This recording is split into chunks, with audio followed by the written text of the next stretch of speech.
Hello, this is DarkElf85 on YouTube, or HektontheMage on PSN, and welcome. I died. No. Excuse me, and welcome back to Vampire the Masquerade Coteries of New York. I hope everyone's doing okay. That was a very lovely, professional, and professionally and well-made intro, if I do say so myself. Yeah, I got some phlegm in my throat. So I hope you are all doing okay. I kind of had a issue yesterday on Thursday. After I dropped something off at my office and then headed out, I decided to fall completely on my, well, it wasn't on my face because I turned. I basically fell over. Walking is not my best strong suit, especially walking on a decline for a hill. And so, yeah, I fell down, scraped my left knee. So I always am curious when I scrape off my knee and you clearly can see the skin was damaged. I always am wondering, where did my skin piece fly off to? Where did it scrape off onto? I question those things, folks. That is me, because I would like to see it. It's weird, don't ask. But yeah, I scraped up my left knee, and I bruised my left arm. So I fell down, kind of twist fell. So scraped the knee, left knee, kind of bruised up my hand, bruised along my elbow and arm, different parts of my arm. I think it's better after yesterday. Yesterday I could clearly feel the bump where it was bruised. I did kind of scrape up a little bit on my right hand. There was actually some part of it did get scraped, but it's fine. It's not that bad. And I think I got kind of bruised on my right elbow also. And yeah, it kind of sucked. Actually, I did bruise a little bit of my right knee, my right leg too, because when I was at the coffee shop when I was doing stuff, I literally had to sit in a certain way because like my right leg was hurting. So yeah, that was fun. Right before I am, finishing up getting things ready to pack and go. Kind of sucks. Also, I need to make sure to try to see some people.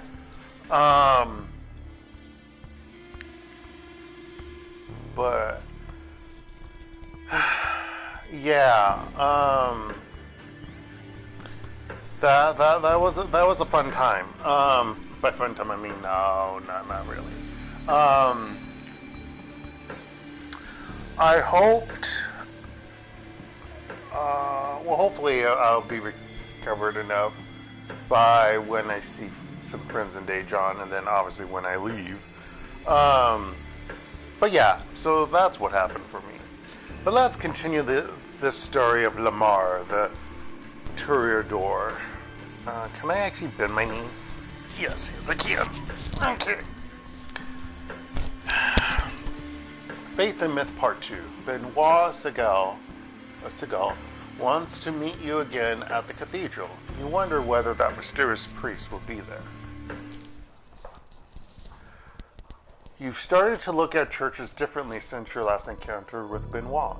You're not sure what happened inside, but it was unavoidably real. You felt it. When Benoit mentioned that being in the presence of Father Anthony's faith would eventually kill someone like you, an undead being, you believed him.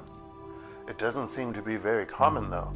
In New York, you pass thousands of people every night, and none of them have made you feel so afraid and insignificant. If you were to encounter someone like Father Anthony in the subway or a nightclub, you would know. There are many churches in the 5 boroughs, and you're pretty sure most of them don't contain someone whose faith can touch you in this way. So all the other priests and Ministers and reverends and other clergy people are just fakers. That's what I'm hearing. Yeah, you become wary. They just might. Even though you just said... Anyway. Still, tonight the cathedral looks as before, a striking landmark acting as a symbol of faith for people who have no idea that vampires exist in their midst. For them, questions of faith in myth are theoretical or philosophical. For you, those same questions suddenly define the meaning of your new existence. You sneak into the cathedral like an old hand, as if going to church has been a regular part of your life. Why are you saying sneak into? Is it closed? Because most cathedrals, I think, are open. Maybe not. Well, okay, it is late at night. Unless it's like 7 p.m. or something. I mean, I don't know what time of year. I think I mentioned this. I don't know what time of year it's supposed to be. If it was summertime, then it might be 9 or 10. Maybe 8? I don't remember. Anyway. Inside, the cathedral is almost deserted. You're not sure if you'll be meeting Benoit alone. The idea of feeling Father Anthony's faith on your undead flesh freezes you with terror. Benoit is waiting for you in the front pews of the cathedral, in the exact same spot where you saw Father Anthony. Worried, you approach, but you don't feel the touch of faith that shook you before. Benoit nods as you sit next to him in the pew.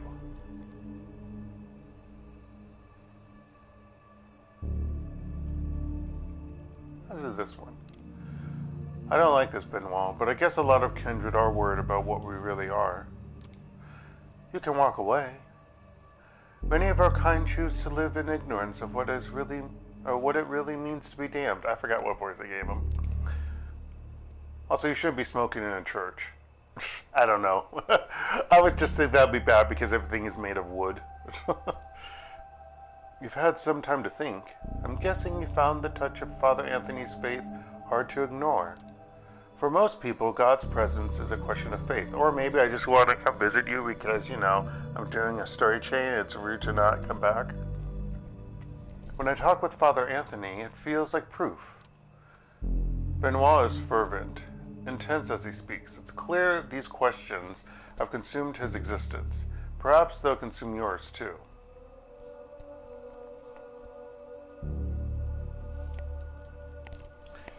What do the kindred of the Camarilla believe? The old ones.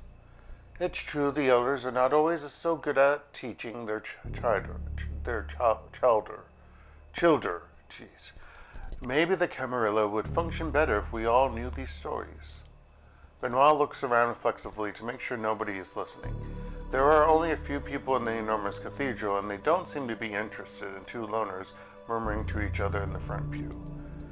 It might seem like ancient history, things that happened thousands of years ago, but time works differently for our kind. If the stories are true, there are Methuselahs still in existence who walked the earth when Jesus was alive. Methuselah, a vampire who has existed for a millennium or more, an elder who no longer participates in kindred society.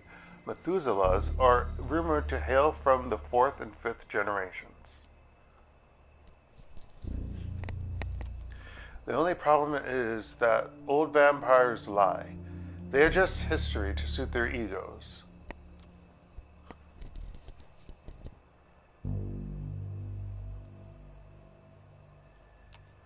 Surely something was written down before the Masquerade was established? Of course. The Tremere have many interesting manuscripts in their libraries. I've seen a few. If you have the chance, I recommend looking at them. This is how the story goes. God cursed Cain as punishment for the murder of Abel. Cain walked the night shunned by humanity and drank blood to sustain himself. Even from the point of our origin, we are damned. However, the story becomes really interesting when we move forward. Cain creates more of our kind, often referred to as the second generation. Generation, the number of steps between a vampire and the mythical Cain. How far descended from the first a given vampire is. How far descended from the first a given vampire is. Low generation provides great power, just as it does a stronger curse and hunger.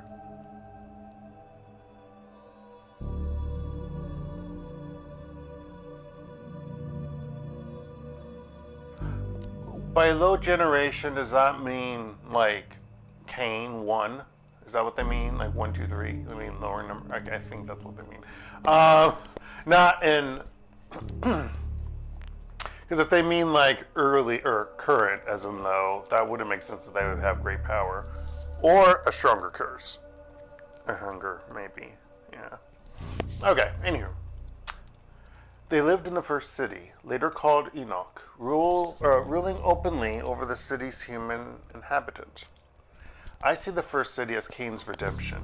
Cursed by God to wander, he remade himself as a ruler and lawgiver, acting as an immortal shepherd to humanity.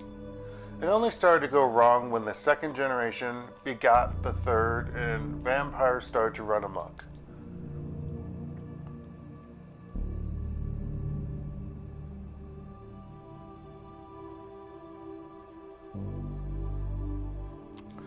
What happened to the first city? It was lost in the deluge. No one had his ark to save him, but our kind had to rely on our gifts of blood. If you're skeptical about this piece of history, remember that even a local flood can bring massive destruction. Yeah. After the first city, Cain largely departs the story. Perhaps he was disheartened by the depredations of his descendants. The antediluvians went on to build a second city, in imitation of the first, but it's doubtful their rule was just. Antediluvians, the progenitors,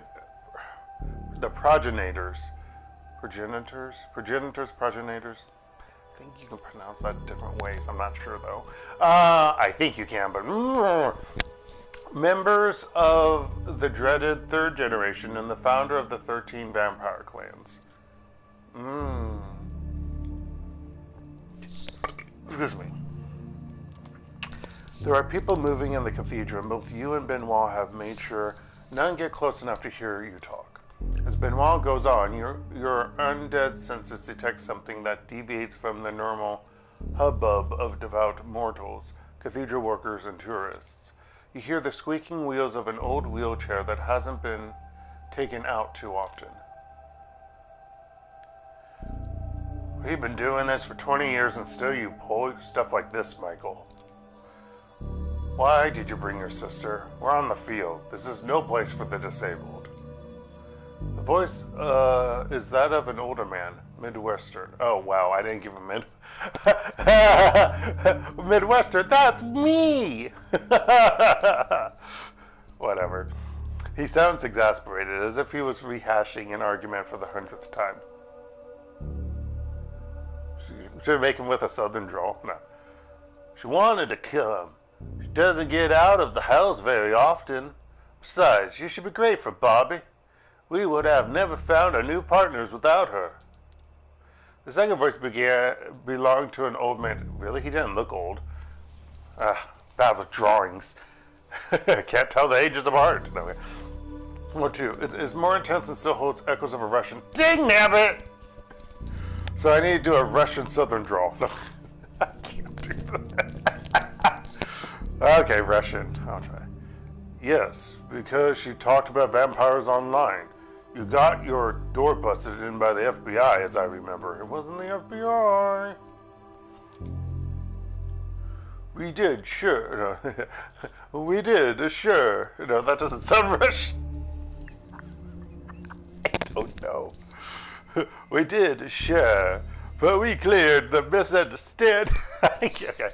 We did, sure. But we cleared the misunderstanding, and now we're consultants. So quit your griping.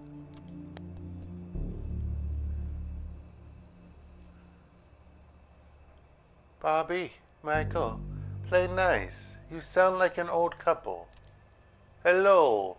The third... Oh, shoot. It's supposed to be a heavier Russian? I can't do Russian accent. The third voice has a heavier Russian accent and belongs to an older... She's older?! I swear, she looked the youngest! an older woman. All three have clearly known each other for a long time.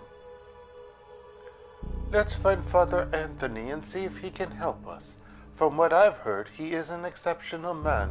I'm gonna go with that, I don't care. Yeah, exceptional, but he doesn't like moles.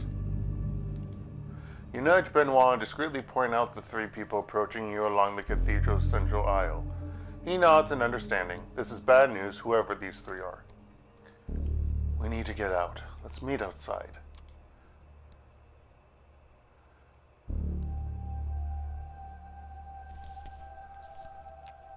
Better not call attention to yourself. You decide to move to the side of the cathedral and pretend to pray at an altar. You walk casually towards the side, away from the three approaching mortals. You feel their eyes bore into your back, but you force yourself to be cool. Benoit is nowhere to be seen. You blinked and he disappeared in a burst of speed. You're worried it was too conspicuous, but maybe the mortals missed it. You pretend to admire the architecture for a while before glancing back at the trio.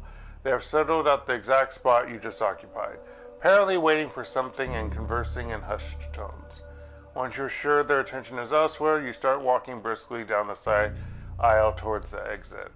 I mean, maybe I should have done the running, but I didn't think it was good to do that. That was a close call.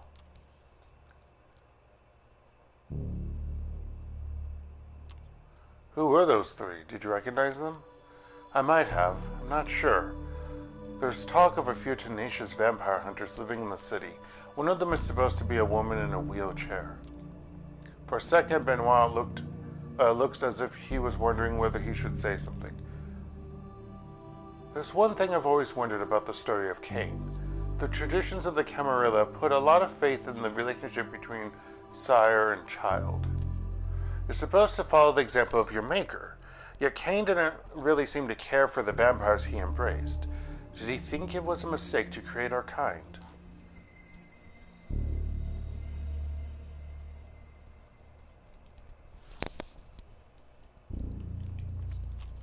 Do the kindred of the Camarilla really care what Cain thinks?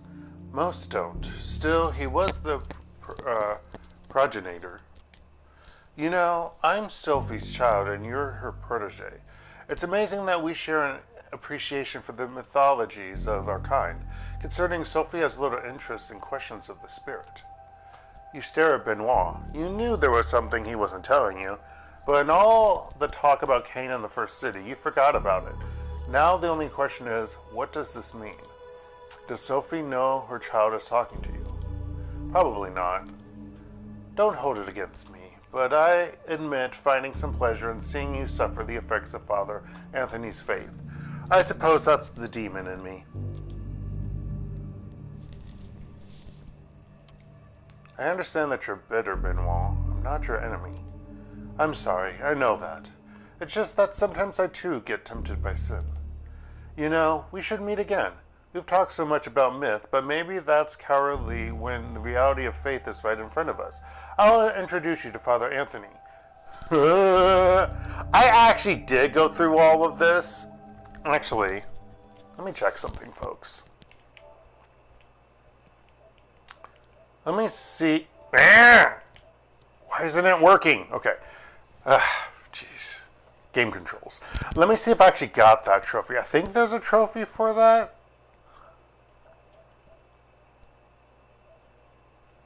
Well, maybe there's not. Not on the PlayStation 4. Unless it's one of the two hidden trophies that I don't have.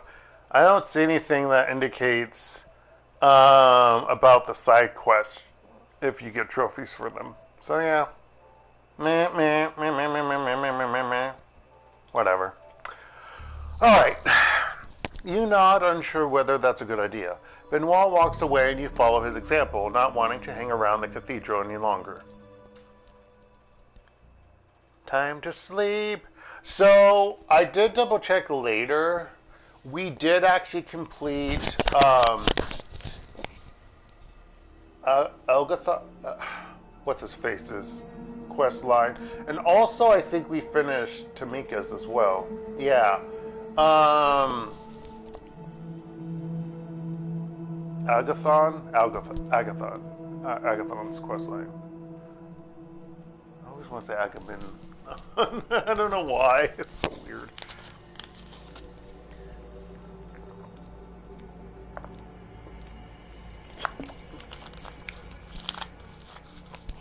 We could try to get his, but I don't want to. Apparently, also when I was looking up certain things, apparently you can beat the game solo without a coterie. I didn't realize that.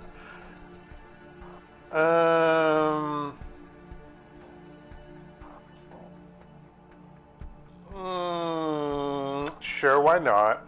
Faith and Myth Part 3. Benoit believes the time has come for you to meet Father Anthony. Again? The holy man's presence terrifies you, but approaching the cathedral on the street makes you nervous. You've been here twice, and twice something bad has happened. Or almost happened, as in both cases you ran away. Benoit suggests it's time to stop running and experience faith head on. Do I get myself killed if I do this? I was questioning this when I did it, because I know what I chose. I remember. I would just say I didn't die. Anyway. Perhaps he's right. Maybe it is cowardly to take refuge in rationalizations when you know what you felt. The holiness of the priest and your own damnation. Walking towards the doors of the cathedral, you glance at the bench where you sat when you first met Benoit. He's waiting for you, sitting and contemplating the cathedral's Gothic architecture.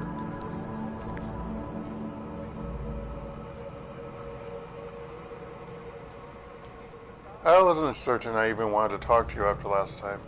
I understand. I'm happy you chose to come.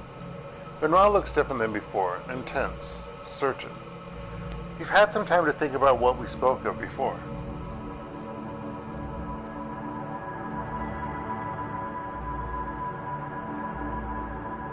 I think I chose the top one. I'll do the middle one. I want to learn more about Cain, about where we all came from. All in good time. I have something different in mind for tonight, as you surely remember. Yeah, I know, and I don't want to do it.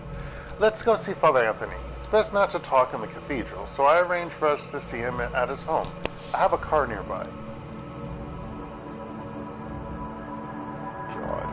That's a good idea. The cathedral has become too exposed. That's what I thought. Some things are best done with privacy. Oh, I said privacy. Well, he's a French. Well, he might be French descent. I don't know. He would speak British English. You follow Benoit as he walks. Oh, she's French Canadian. You follow Benoit as he walks down the street until you come to his car. A surprisingly pedestrian family sedan. Oh my gosh. The essence of the masquerade is inconspicuousness. Nobody expects a vampire to drive a car like this. Yeah, too young looking to have a family. Benoit drives north towards Queens. During these moments, you feel most anonymous, just another speck of dust in a vast machine where every action influences the whole in tiny ways. So, okay. So in a big city like New York City, the priests don't live near,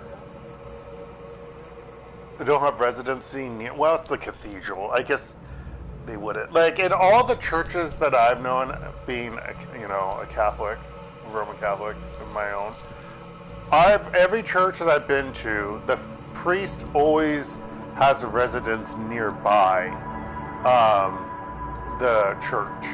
It's like, it's there. So, yeah, it's strange to me. But, meh.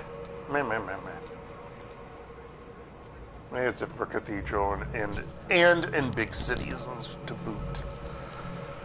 One thing you've learned about the Kindred is that they are not lacking in self-regard. The Prince of Camarilla, of a Camarilla city, is said to have ruled the domain, yet how much do they really affect mortal affairs? If you ask a vampire, they'll say a lot. Perhaps that's what made Benoit turn inward. The futility of finding meaning in a secret predatory existence. Benoit stops in front of a red brick row house. A little run down, but probably not cheap, Benoit. Benoit notes your interest. Of course it's not going to be cheap, because this is the Catholic Church. Anywho. Well, I'm saying it's a Catholic church. He's saying Father, I think. He's not saying another title. I mean, it could be some other type of Christian, but I don't know. I only know Catholicism, honestly. Even after all the different things I've done for research and things, and looking at other Christian parts of Christianity, but I don't know a lot. Father Anthony comes from an old New York family. He inherited the house. When I first met him, I was suspicious, so I checked up on him. Dude, this guy. Despite the way he keeps putting you in dangerous situations, Kindred paranoia seems to come naturally to Benoit. Perhaps that's something you can learn from him.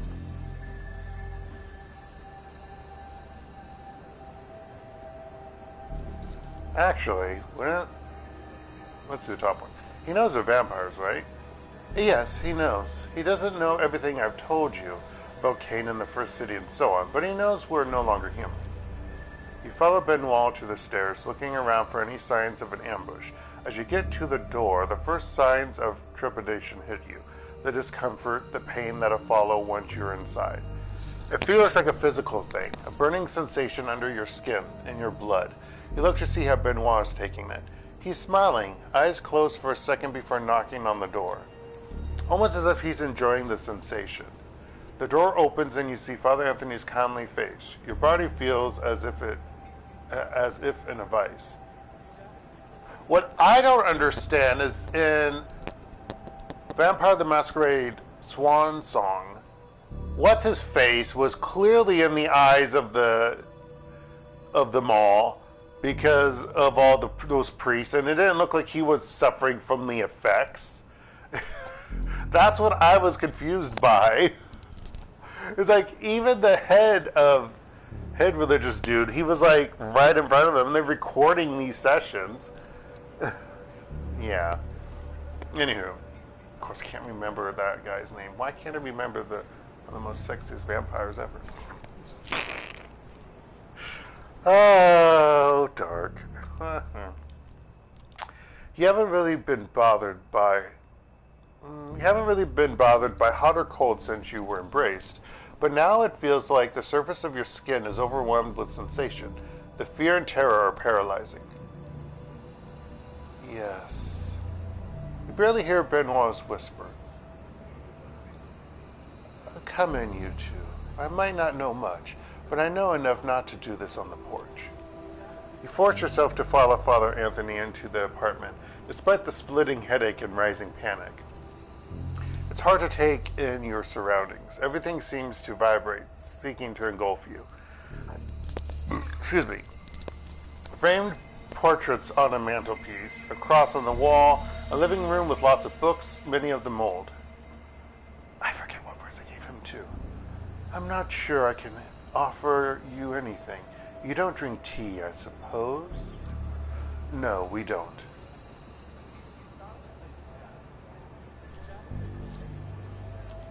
We'll be fine, thank you, Father. Are you sure you're okay? You look distressed. Please, Father, you know this is difficult for us. You'll forgive me if I don't waste time. Father Anthony looks pained, whether because of the rudeness of us or out of sympathy for your condition, you can't tell. He motions for you to sit down, but you and Benoit are both too agitated to do so. Yeah, because you have like literally the holy fire blazing on you. You feel trapped, like a moth being smeared against a burning light bulb. It's hard to look at Father Anthony, but you can't look at anything else either. Benoit is starting to look increasingly unhinged. His eyes look as if he's seeing into some divine beyond just outside the grasp of your senses. God.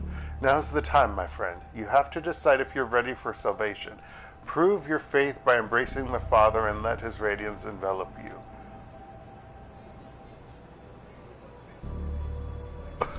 I think I did the middle one. Yes, I'm ready. Burn me to death, Father. Okay, Jesus. Please, Benoit, it hurts. You're damned. It's supposed to hurt. Just kneel and be blessed. Oh my God. As the burning pain racks your body, Benoit pushes you down to your knees. You don't resist, too consumed by the holy suffering inflicted on you. God damn it, I chose the... Oh gosh, I'm gonna die. I'm gonna die. Startled, Father Anthony takes a step back. Oh. Oh no, actually, I think he does want to kill me. Because I took over Sophie's... Yeah. He doesn't like this. Yeah. Benoit, what are you doing? Father, it's time to be redeemed. For both of us. Benoit... Oh no, okay, he falls to his knees too. Never mind. Benoit falls to his knees next to you, lifting his face in full embrace of the holy agony. This is not right, Benoit. Everyone has a chance for salvation. I understand there's something in God's presence that burns you, but you can work through it. Please, Benoit, there are many paths to salvation, and we'll find yours. I won't hurt you and your friend. Benoit moans in pain, stricken with grief and disbelief at Father Anthony's refusal. Please, Father, they don't even believe. Not truly. Father Anthony looks at you and seems to waver. Even his belief in salvation has limits.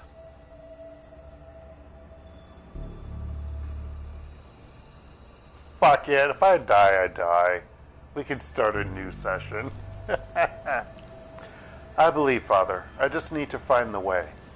Your response makes Father Anthony steal his resolve. He is a man of grace, and he believes salvation extends to everyone, even vampires. Benoit, your weakness blinds you. Sometimes a martyr succumbs to a special kind of vanity, where they imagine their pain is holiness. Yet our goal must always be to help our fellow man find the right path. Benoit is still kneeling. He looks at Father Anthony in confusion and surprise. Please, Father, forgive me. I don't know. Shush, Benoit. We have time to talk. Meanwhile, I think it's better for your friend to leave. I can't claim to understand the effect I seem to have on your kind, but I'm not convinced it's all salutary? Solitary. No, it's not solitary. That's what... Salutary. Salut. Okay. Benoit. Salutary. I feel like my mouth's not working right tonight. Father Anthony looks at you kindly. Go. I hope we can talk again someday. There is hope for everyone, even you. You're weeping, tears of blood staining your cheeks. Staggering and stumbling, you retreat to the door, the distance between you and the Father already making it hurt less. Actually, that might have been the point where I ran out. I forget. But yeah. You hear Benoit whispering confessions behind you as you escape to the night. You're safe, but the implications of your experience are troubling. What does this mean? Whether practical or spiritual, it feels like you have to think about this for a long time.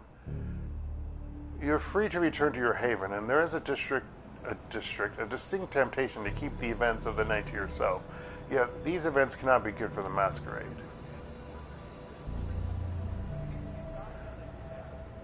No, I clearly remember him chasing after me. Maybe there's another follow-up afterwards. But let's go to Sophie, because then we can have some lore about Benoit, I think. You make your way to Sophie's apartment, seeking comfort in the anonymity of the crowds of the New York sidewalks. Some are coming from a late shift at work. Others are going out. You nod to the doorman and slip into Sophie's building. Go up and knock on her door. Sophie opens the door in the middle of a phone call. She motions you to come in as she mumbles assent to the phone. She could be talking about earth-shattering secrets or an acquisition from an art gallery.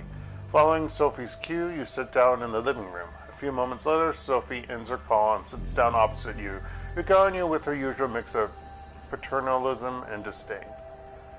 You appear shaken up. That's not a good look to cultivate in the word of the Kindred.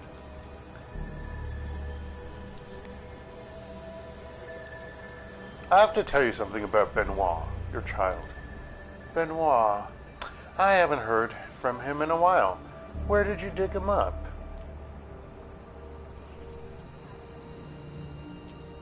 Benoit is talking to mortals about us. You should talk to him before this escalates. Sophie fidgets as if she wanted to escape a tedious responsibility. Fine, I guess I'll have to. It'll stop Benoit from doing something that will get him killed.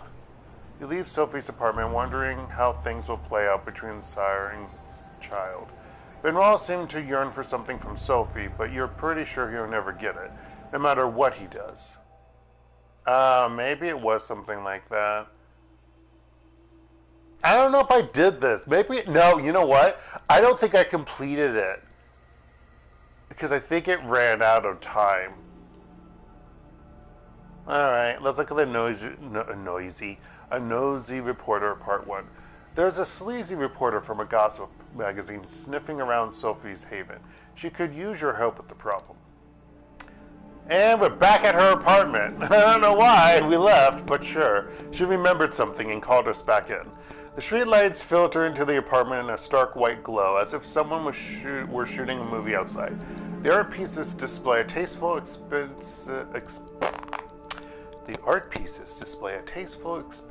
entirely fitting the image you have of Sophie. It feels as if 1,000 sins have been committed on these premises, most of them under her benevolent hospitality.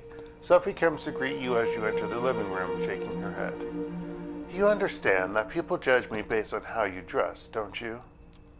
Sophie looks at your clothes as if resigned to your sartorial limitations.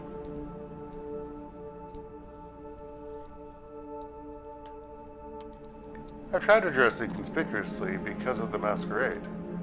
That's very sensible of you. I suppose I should commend you for that. Sophie walks to the window and looks out, the streetlights playing on her features. She reminds you of a queen contemplating the unfortunate limitations of her subjects. You'd think that as a vampire, at least we wouldn't have to worry about the vultures of the press. Unfortunately, when you have power and ability, there are always parasites trying to feed on you.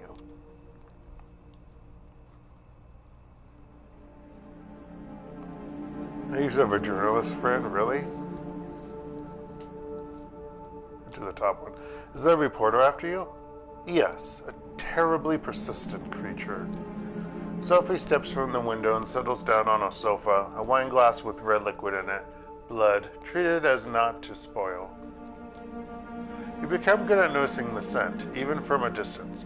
She doesn't offer you any as you cautiously sit down across from her. This awful man has been staking. Okay, this awful man has been stalking my apartment with a camera. He goes through my trash. Talk to the neighbors. Please be a dear and explain to him that there's nothing for him here.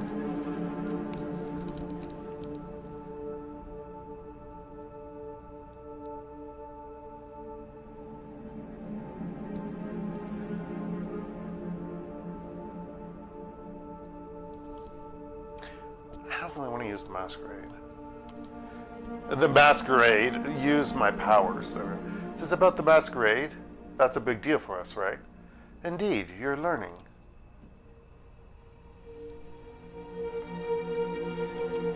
This must happen often. How do you usually deal with it? Everyone has their own way. Sometimes the problem goes away with a bit of money or sharp words. Other times you need something more.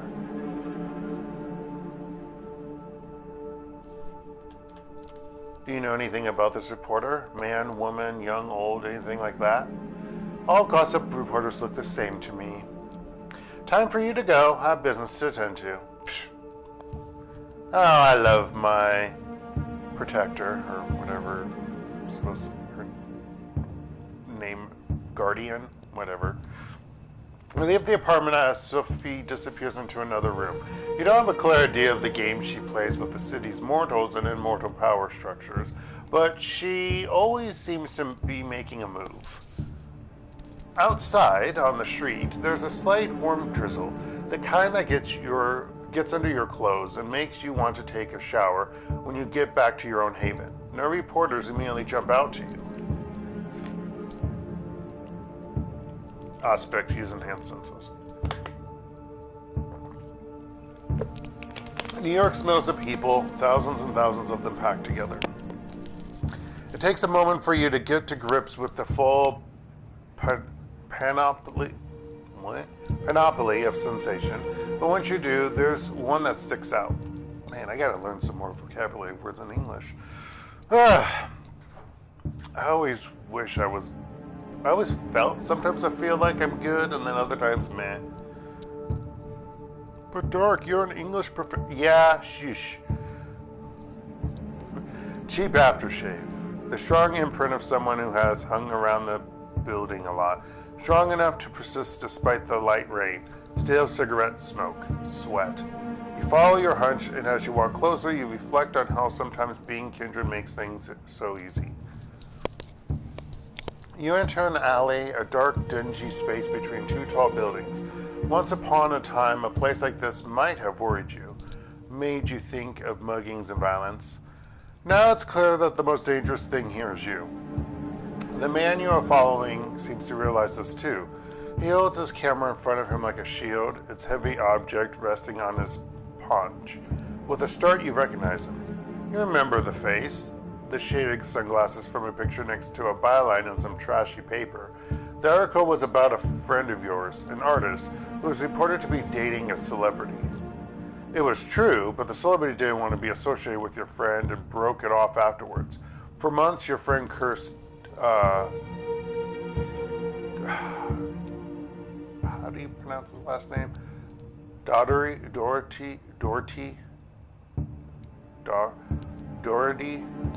We're gonna say Dorothy. Dorothy's name.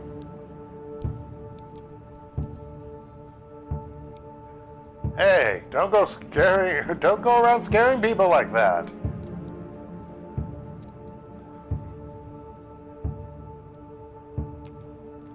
You're Frank Doherty. I recognize you from that thing. You're a fake reporter, right? I'm a real reporter, damn it!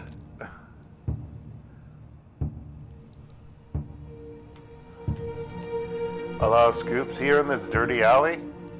You can't be a journalist if you're not willing to get your hands dirty. Do you live here? I'm working on a story about a local resident. Her name is Sophie Langley. Everybody knows her in high society circles. From the way you look, I'm guessing you might know her too. She's a redhead, pretty as a picture, and there were a lot of pictures of her through the years.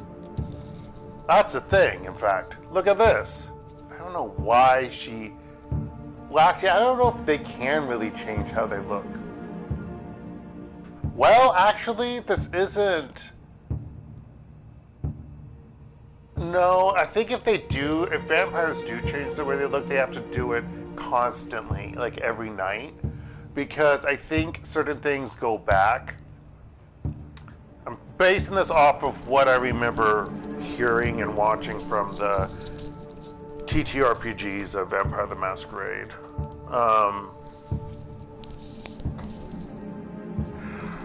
But I think that's something that's mentioned. But like, well, for example, Benoit, when I do get to the second game, you'll see a clear difference in him.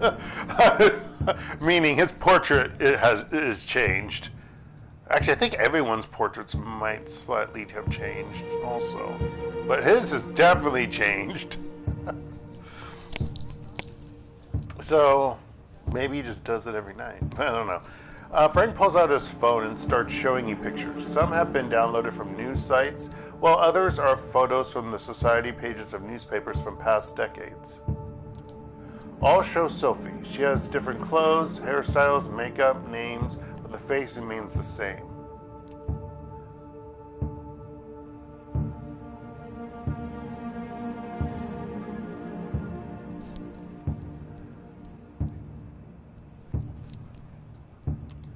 They're all hot. Other than that, I'm not sure.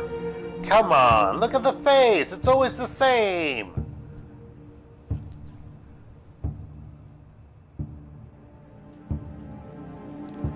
So why does this matter? Maybe it doesn't, but people are always interested in staying young. 3 words: extreme plastic surgery. All the celebrities do it. Only her doctor's better than the rest. You look critically at the photos on Frank's phone.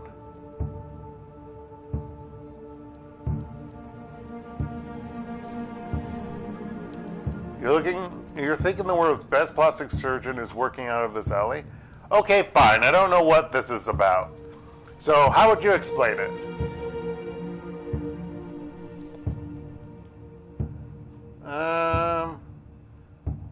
Try this one. There are a lot of ancient medicines that modern science doesn't understand. Herbal remedies. Come on, that's just silly. I gotta have something usable. Both suck. Frank, I'm trying to help you. I'm trying to give you something you can work with. Take it.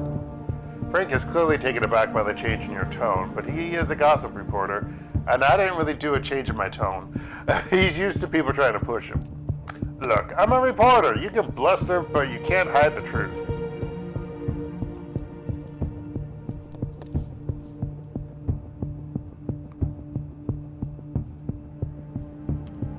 You know, you've made enemies. I'm talking about people much worse than Sophie Langley.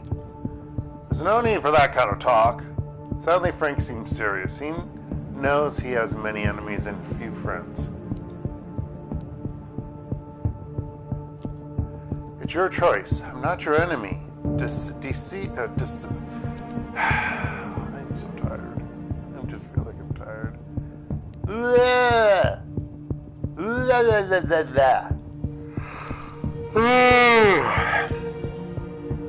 Desist and there won't be any trouble.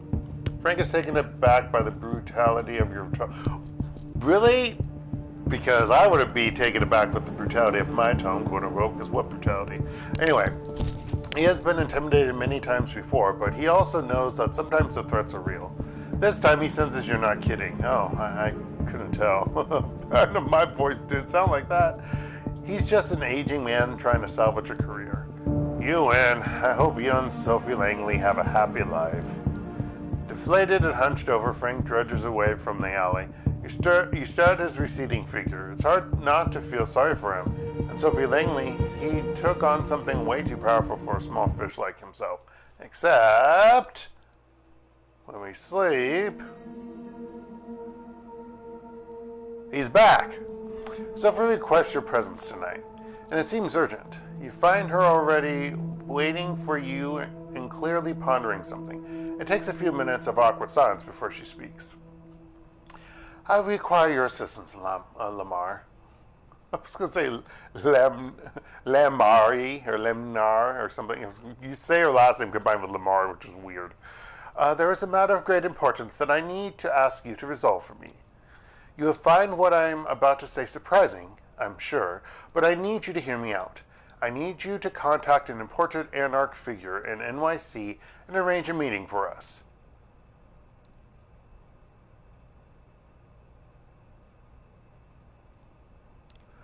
Wait, I'm pretty sure we're not supposed to meet with Anarchs. We're at war, right? The prince does look unfavorably at those who meet with the Anarchs. That much is true. You will find that with many other things, the Camarilla's policies have more than their share of hypocrisy inherent in them. It comes hand in hand with using medieval power structures. What we are forbidden to do, the prince may do willingly. Some of these things can be done in the open, while others are kept secret, as to not invite discord and discontent.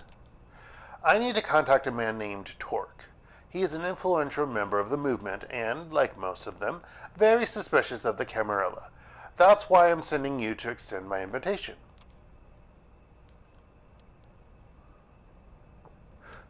Excuse me. How do I know he'll talk to me? How do I know he'll even talk to me? He won't. Not yet, anyway. You need to start further down the chain, and with the right story to spin. From my limited sources adjacent to the movement, I've gathered that your best chance to speak to Torque is to first meet with his right-hand woman, Mia. She's a regular at a club called the Leech Pit. I think it would be best if you present yourself as an Anarch hopeful, a fledgling looking for a place of belonging. Only after you talk to Torque directly should you mention my name in the meeting.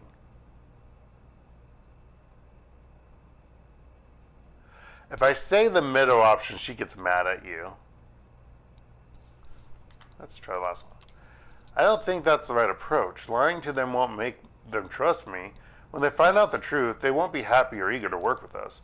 That might be true, but if you tell Mia outright that I sent you, she's likely to cut you off. She hates our sect, and it will be difficult to make her listen to reason.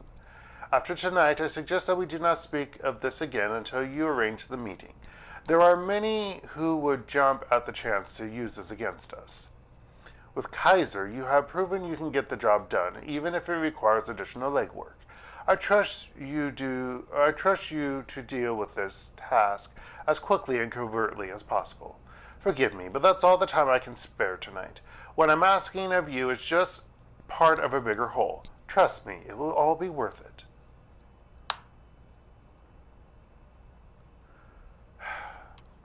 Okay, I'll do my best. I know you will. Check with Gregory for the address of the leech pit. Have Mia introduce you to Torque. When she does, tell him I wish to meet. Let him pick the time and place, but let it be soon. If he proves too guarded, tell him I have something that will help him gather allies against Boss Callahan. That should pique his interest. Good luck, and obviously, not a word about this to anyone else. Not even any new friends you might have made in recent nights. This stays between us. The way she says the final sentence suggests a not-so-veiled threat, but her warm smile belies the impression.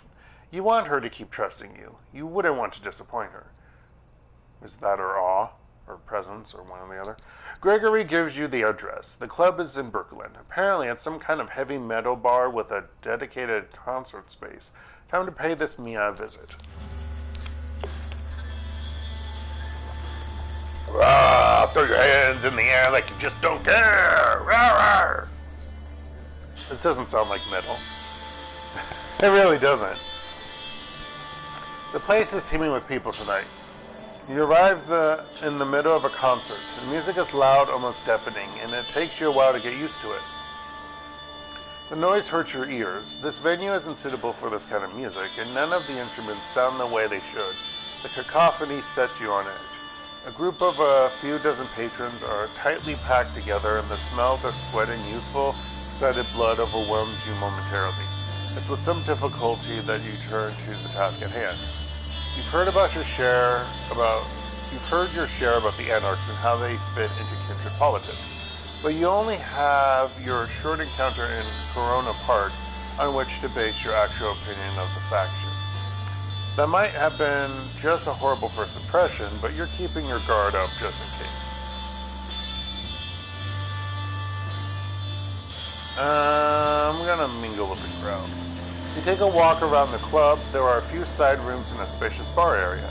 You listen in on conversations taking place with voices hoarse from shouting, walk in on a particularly sloppy threesome in the bathroom, what the fuck, and eventually hit the dance floor for a better feel of the place.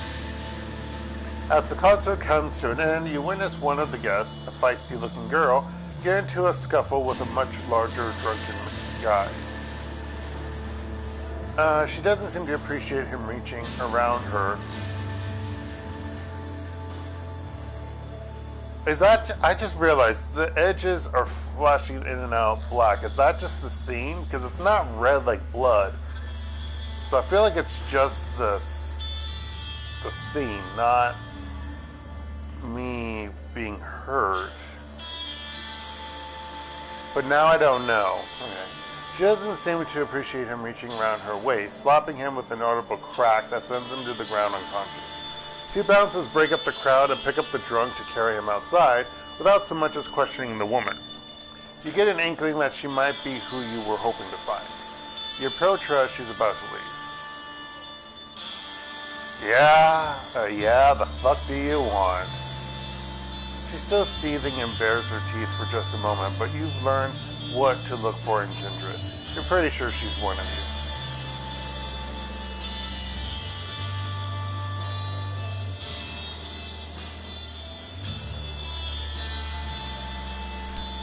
That first one's funny. Heard this is the spot to meet hot chicks who hate the patriarchy. Anarchs, you could say. Seriously? That's the best line you came up with? She doesn't smile, but she doesn't hit you either. Follow me behind the bar. She leads you through the bar to go. That's great. She leads you through the bar to a back door that leads into a side room. Indie metal band posters are plastered on every wall, some of them 20 or more years old, judging from the tour dates. An old sticky table and some rickety chairs are the only pieces of furniture here. Sit down. Sure. Oh, sure. Sorry. Take a seat as the woman leans against one of the walls. The name's Mia. The name's Mia. I'm guessing you visit here isn't a happy coincidence. I don't know you, so you're either new in New York or kept an outstandingly low profile. Both sound suspect. So before we take these pleasantries further, answer me this: who do you run with?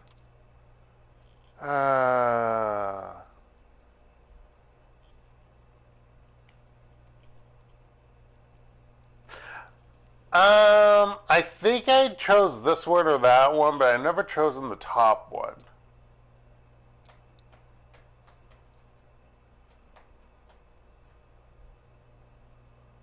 This is the main story quest line, though.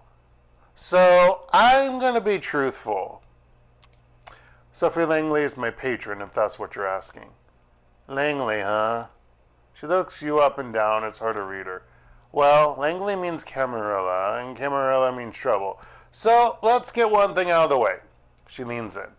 If this is some clever ploy to oust me from my domain, or if you're just here to spy on me and the movement, I'll make sure that you don't enjoy undead much longer. Got it? You can tell it's a purely rhetorical question.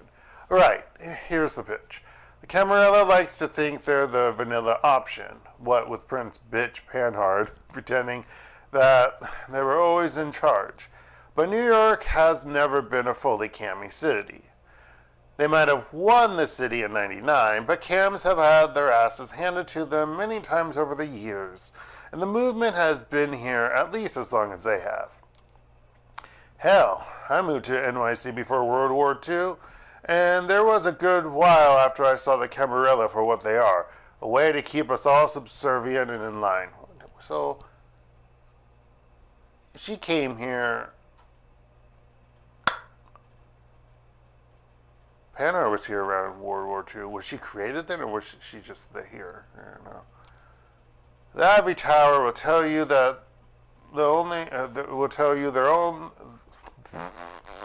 the Ivory Tower will tell you they're the only safeguard for the traditions, and that's kind of the problem. The Ivory Tower, another name for the Camarilla.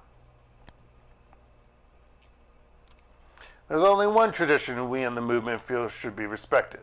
The Masquerade, obviously. Everything else, ask the prince and she'll tell you it's the logical continuation of the Masquerade, but really it's just a way to keep the elders powerful and in control. She grimaces. But here's the thing. For all the talk of us bloodsuckers being solitary creatures, we need a community to keep up the Masquerade. Community, yes, but authority, not so much. We need a council of peers to keep the assholes and power-drunk fledglings in check, but not a feudal prince to tell you where to feed or who to hunt down when they step on her toes. She takes a brief break from her indignant rant.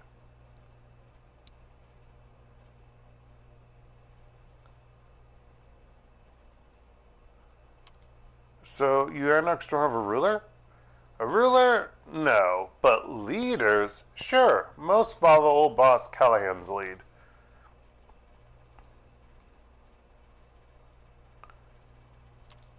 You make it sound like it's most, but not you. Yeah, not me. If you're concerned about being well received in the city, you might need to go through Callahan. But if you're serious about the Anarch cause itself, he's not your guy. Callahan eats up fledglings like you and shits out self-preservation. His position as Baron is mighty shaky now, not least due to the fact he's backstabbed more than his share of allies. Baron. At its most basic, a Baron is a strong Anarch who patrols territory and wields authority over those living in it. One of the most common types of Barons is a lick who has a city neighborhood or even just a building. The other common type is a baron who attempts to control an entire city on his own, a local strongman. He behaves suspiciously like a Camarilla prince. So he's doing what any other old fart in a position of power will do. He's doubling down. Negotiations are out. Intimidation is in, sorry. Imitation. Tightening ranks as a precaution against the Second Inquisition. That wasn't an average voice she was supposed to try to mimic. Oh well. She surprises you by hacking and spitting on the ground in disgust. I'm not doing that, folks. If you spent some time with the Cams, that should sound very familiar to you. He's no better than Panhard, and her cronies are at this point. No, you need to contact Torque. And wouldn't you know it, it's your lucky night, because I'm the lick to do it through. How is Torque different from Callahan? Motherfucker, you're really asking for it. Her anger flares up again. Gosh darn it. I'll pretend that was just a naive question, not a half-assed jab. I mean, it was a question. Torque is a leader, a local baron who's overseeing a small domain, but doing a very good job of it. Callahan knows this, so he's giving him shit. Torque is taking it like a champ. He's smart like that. For one of us rebels, he's got the patience of a saint. Makes you think. I remember his portrait changes in the second game. Torque's. I don't like it. But that's because of what happens from this game into the second game.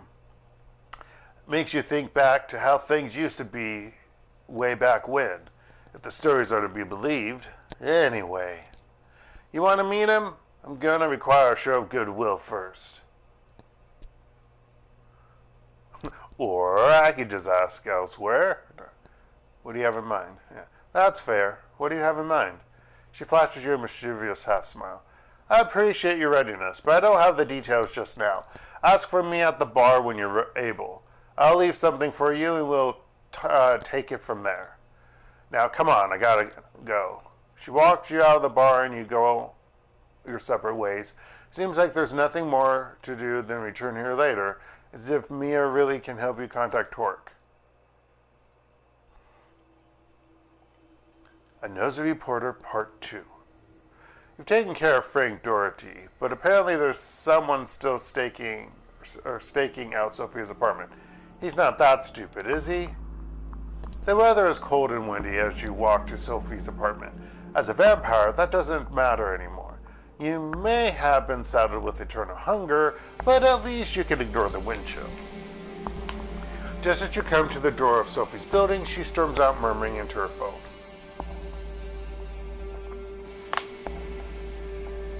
Yes, I know. Don't worry. I trust you to handle it. You've heard Sophie talk to her associates before. It's always the same, generalities and vague suggestions. It makes you think she's involved in mysterious machinations, yet doesn't tell you anything. Sophie is dressed to kill, but there's nothing unusual in that. She likes to make an impression. A black car with tinted windows is waiting for her in front of the door. A chauffeur steps out to open the car door for her. Sophie notices you. I'm glad you're in the neighborhood. If you could look around for me one more time, that would be wonderful. You told me you've gotten rid of that reporter. Turns out he's still here, snooping around. Sophie is very good at communicating disappointment. She doesn't have to do much to make it clear that she's unhappy to have returned to this issue. I'll take care of it. After tonight, he won't trouble you anymore. Good. Don't disappoint me. The reporter talked his way into the building during the day. Once the doorman understood what was happening, he threw him out. He showed old pictures of me to my neighbors. It's very awkward, you understand. Sophie disappears into the car and the chauffeur closes the door behind her. You watch as the sleek vehicle disappears into the Manhattan traffic, just one anonymous car among many. Best sit down somewhere and devise a plan of action. You go to a nearby diner, settle into a booth, and order a coffee from the steely-eyed Latino waitress. As she brings you your cup, you describe Frank Doherty to her on the off chance she's seen something. Just as she's about to answer, you happen to look outside. Something catches your eye. The diner is brightly lit, so you lean closer to the window to see the street through it. You got lucky. Frank is standing on the sidewalk on the other side of the street, looking at something on his phone. You slide out of the booth, throwing a few small bills on the table, mumbling something to the waitress. You step outside.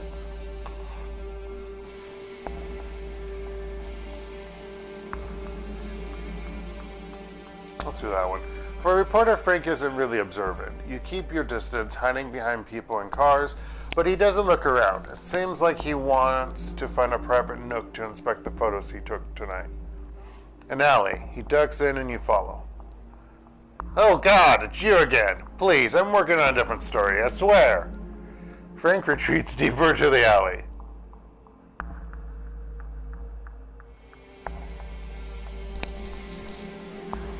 It's fine, Frank. Maybe we got on the wrong foot last time. Yes? Frank appears relieved and even smiles a little. Okay, I'm sorry. I tried to bullshit you. Just tell me how I can help you.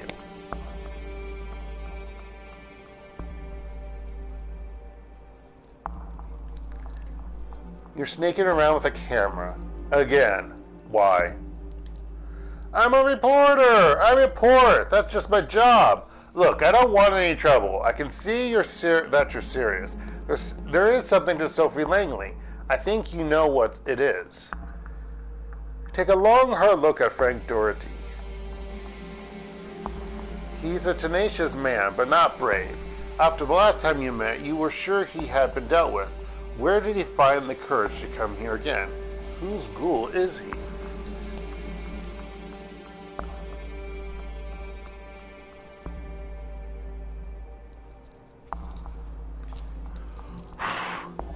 Ah, my hair. Sorry. That sounds weird, I know, folks. Don't you have better stories to investigate? Corruption, financial fraud, political scandals? That's the kind of story I used to do, before I lost everything. For a second, Frank looks lost, like a little boy who doesn't know where to go. Then he recovers. But you can't keep me down. I'm a reporter to my dying breath. Hell, if I didn't have this job, I'd start a blog and do it for free. Anything to get the facts out. God. You almost believe it, but something about Frank feels off.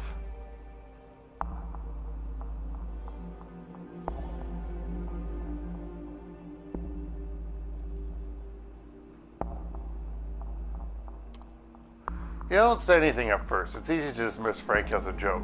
Has been. Yet there is something beneath his talk, another story. A moment of silence is all you need for your presence to properly register in Frank's mind. He's too weak-willed to resist. Someone's leaning on you, Frank. Come clean. Sorry, I need to do his presence. Someone's leaning on you, Frank. Come clean. What? No, absolutely not. Frank's voice sounds shrill. You know you got it right in one guess. Sometimes it just needs some extra money, that's all.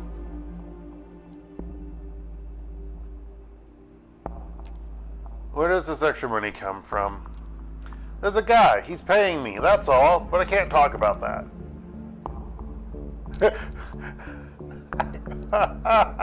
Drink Frank dry.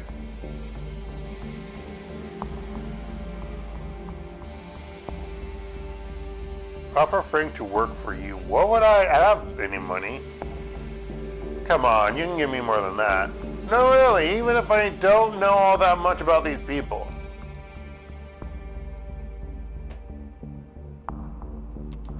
You're a reporter. What do your instincts tell you? I'm not sure. I can't get a handle on them. I don't think it's blackmail or a business rival or an ex.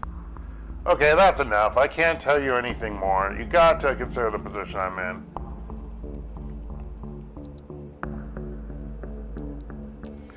We're not done, Frank. Fine, I'll leave her alone. I'm done with this. It was all bullshit anyway. You tell Sophie Langley that you won't see me anymore. As Frank leaves the alley, you consider your victory. He sounded defeated, sincere. Is it really up to him whether he returns or not?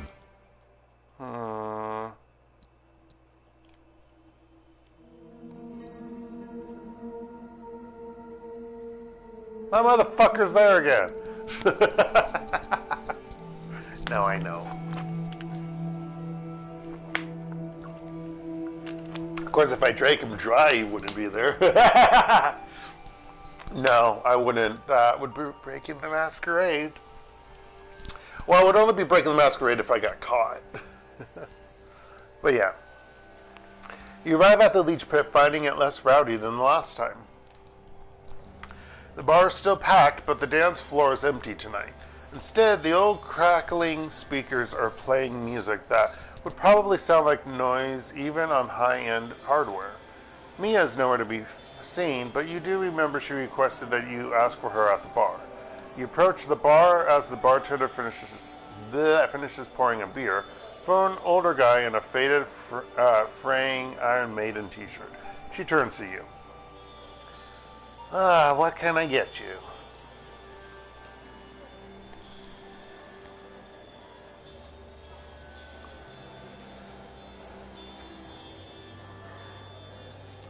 I was told to ask about Mia at the bar.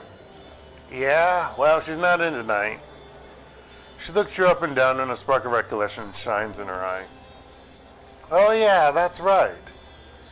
She takes a well-worn book from behind the counter, some kind of YA vampire novel. Bleh! No young adult vampire novel. We all know what it is. And if you don't know it, good for you. Not sparkle. Okay, and flips through it. She produces a piece of paper from between the book's pages and passes it to you. She told me you'd be interested in reading this. I don't know where I was going with her voice. You find a relatively quiet corner and take a look at the note. She wants to meet you. I'll arrange it, but you need to prove yourself trustworthy. Look around the leech pit for a guy named Bruce. Buff dude, tattoo sleeve on his right arm. I'm 90% sure he's somebody's retainer, sent here to spy on us by the camp. Get me the name of his master and write it on this card. Then return it to the bar. I don't think I've ever gotten the name of his retainer. Retainer. A human who serves a vampiric master. Kindred rarely go without at least a few of these mortals, both for convenience and protection. I mean, I don't know if I ever got him who he works for. Maybe once I did, I don't remember. It doesn't take you long to locate this Bruce guy. He sits alone in a corner, 2 beer glasses already empty on his table. You take a moment to consider your approach.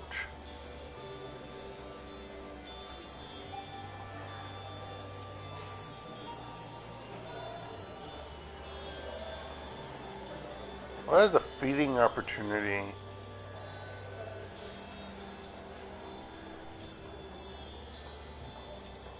The man immediately notices you, but doesn't move from his spot. The other seats are empty. Hey, do I know you? You look familiar. Oh yeah, I think I saw you here before, right? Yeah, I was at the concert the other night. Oh yeah, that's right. And then you went behind the bar with that hot chick. What'd I do for some time alone with her? Anyway, anything I can help you with, or are you just looking for somebody to chat with?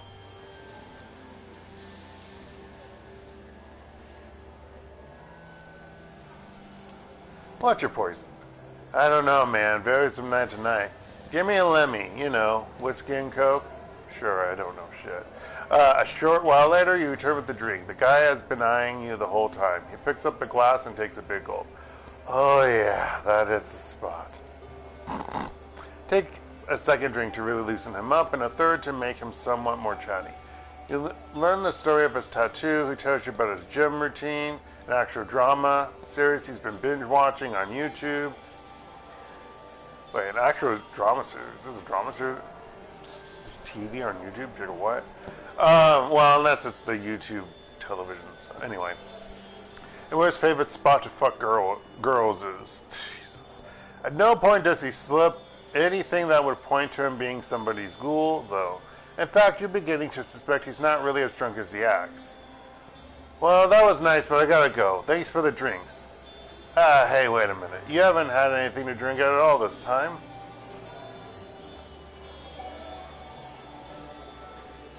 I fucked it up. You probably have to use your powers. But I thought I used my powers before and it didn't work. Because they wouldn't be immediately immune.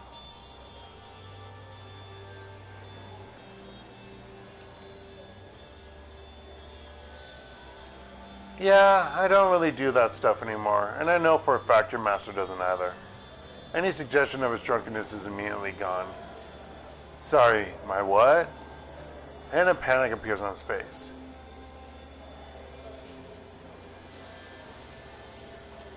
Hey, it's cool. I'm new in town. I just want to meet others like us. I need your master's name and to contact him. He doesn't buy it. You thought you had him cornered, but he suddenly leaps over the table in one smooth move and dashes through the sparse crowd. You catch up to him outside. He's bolting, alright? Catch up to him. Throwing caution to the wind, you focus your blood and give chase after Bruce. He might be faster than a human, but his abilities are a fraction of yours. He dashes into a nearby alley and you follow pursuit. Before he can jump the fence, you tackle him to the ground. A short brawl later, you are standing a few meters apart, Bruce eyeing you with hatred.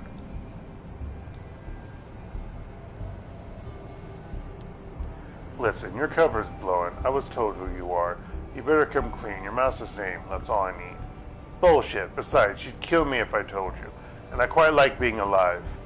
Here's the deal. You tell me your master's name, and you save yourself a word of hurt. Unless you want to exit this alley on a stretcher, you'd better whack. Bruce doesn't wait for you to finish talking. He jumps at you, kicking and punching with a dizzying speed. Takes you by surprise and he puts you on the defense. Just as you're about to retaliate, he breaks away, jumps the fence, and the fuck is gone into parts of the city. I should beat him up. Time to leave something for Mia. I've gotten the first name of his master before, master of the vampire before, but not this time, folks. He borrowed a pen from the bar. On the other side. Bruce mentioned a she, so his master must be a female, but that's all you've got to go on. You figure it's better to leave anything for Mia than nothing at all.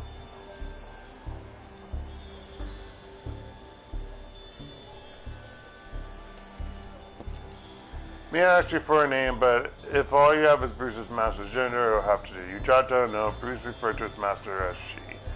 You pass the piece of paper to the bartender. She sticks it back in the same book. Hold on one second. She wanted me to pass something on to you.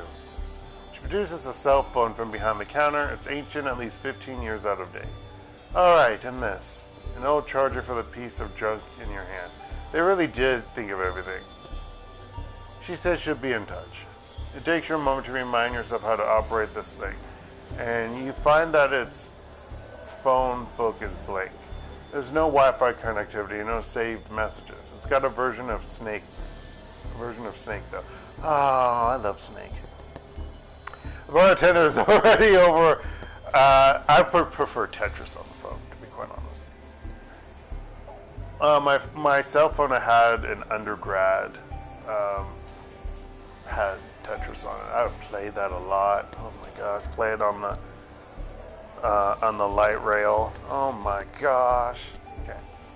The bartender is already over at the other end of her domain, taking orders from patrons. With your Anarch contact nowhere in sight, you decide to move on for the night. Oh, this is going to be fun. Hopefully, your educated guess based on the scraps of info you collect will be enough for Mia to call you. Oh no, it's not tonight. I think it's the next night, the next interaction. Anyway. Guess who's back again.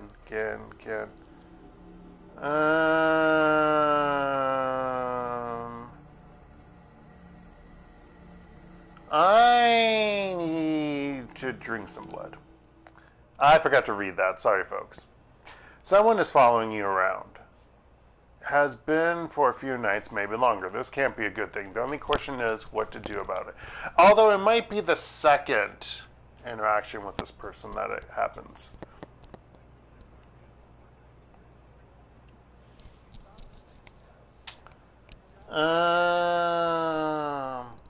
This is clearly something more serious than what you can figure out on your own. You have to ask Sophie for help. She must have experience with all kinds of stalkers, invisible or not, as we know. You make your way to Sophie's apartment, feeling watched the whole time. It would be better if you could shake the tail, but something tells you that's impossible. A ghoul lets you into Sophie's apartment. You're not sure how many servants she has, but their civility creeps you out. Does vampire blood do that to people, or is it just Sophie's personality? The ghoul tells you that Sophie is not in and bids you to wait in the living room. You do as directed, settling down on her sofa. As you sit contemplating Sophie's decor, you feel strange, as if the feeling of being followed on the street never really left you. You don't have time to think more on this because Sophie strides in, clearly in a good mood. If it isn't my favorite stray, am I imagining it, or have you started to dress a little better? God. You stand up, too worried to waste time on small talk.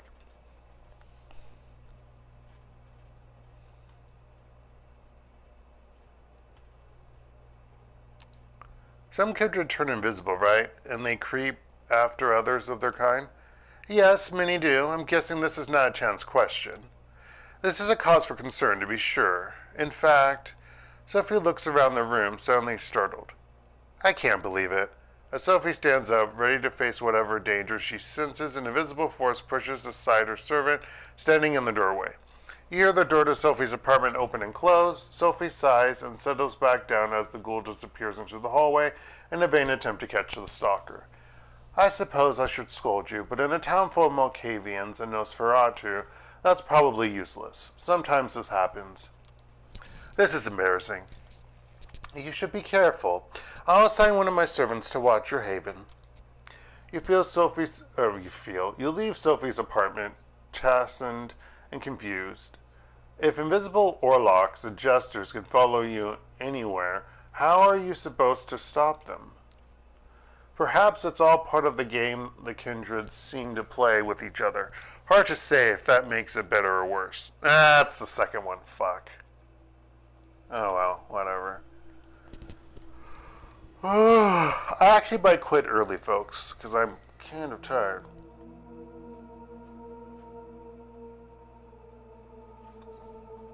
A piece of paper sticking out of your mailbox.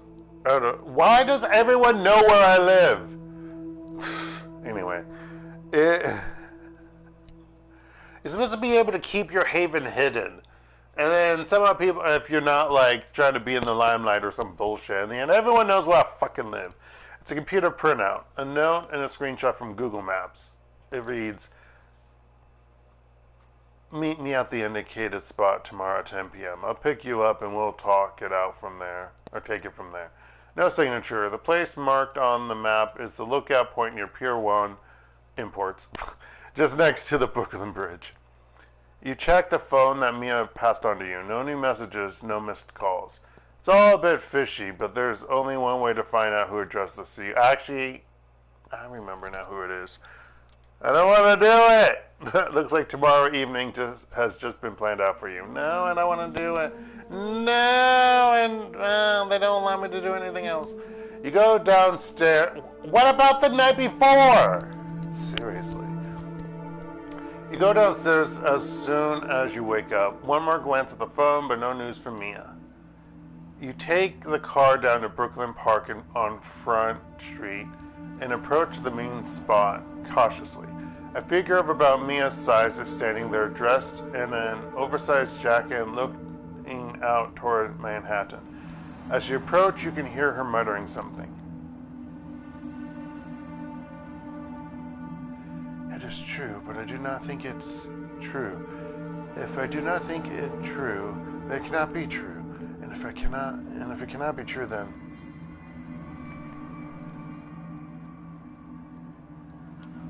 Hey, I'm meeting somebody here tonight. I don't suppose that would be you? The woman turns around. It's not Mia. Whoever it is, you have never seen her before. She looks perfectly plain and unmemorable. Why, yes, it's me. We are meeting now. You're meeting me. I am meeting you. This is a joyous occasion. You turn around. 3 men, all of them burly and threatening, approach you. One of them takes the lead. So, you got the message. I did. What now? Now you'll come with us. The boss wants to meet you. Callahan? That's Boss Callahan to you, fuckface. I suggest you get a move on. You've got places to be. The voice of the woman keeps creeping into your consciousness, the litany of gibberish ever present throughout this entire conversation. The man cracks his knuckles. Or we can do it the hard way. I've tried to escape the trap. It doesn't go well. Not only will I lose stuff. Yeah, basically that woman prevents you. Because I believe she's Malkavian. So yeah. Yeah, okay, I'll go with you. Smart. Lead you down the pier and onto a motorboat. The engine starts. Put this on. Points to a cloth sack. One of the guys is holding you down. The woman is still there whispering to herself. Somehow you hear her voice clearly in your head. It becomes a nagging suggestion to put the sack over your head. You don't really want to, but your hands go through the motions all the same. It takes 15 or so minutes to reach your destination, you think. The engine dies down, and you are led on shore and then further up an incline and through some overgrowth. 10 more minutes of walking, maybe, until a deep voice reaches your ears. Vincent, my dear boy, why the hood over our guest's face? Was it a deep voice?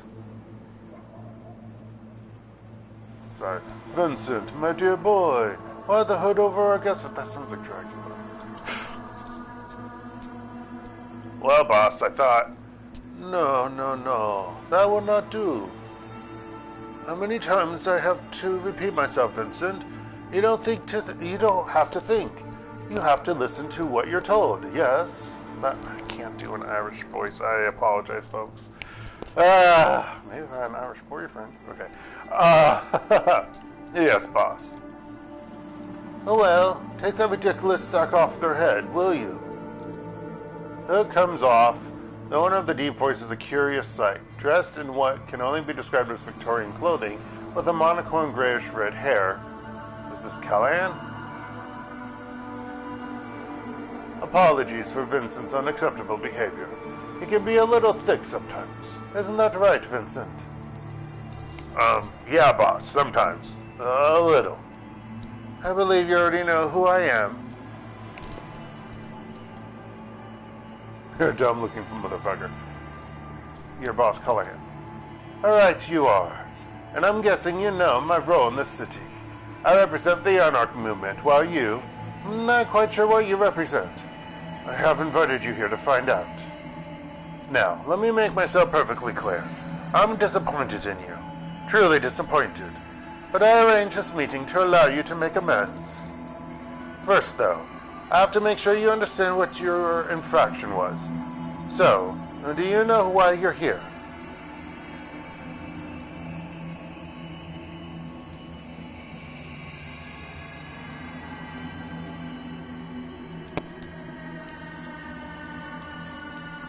Is it because I wanted to meet with Torque?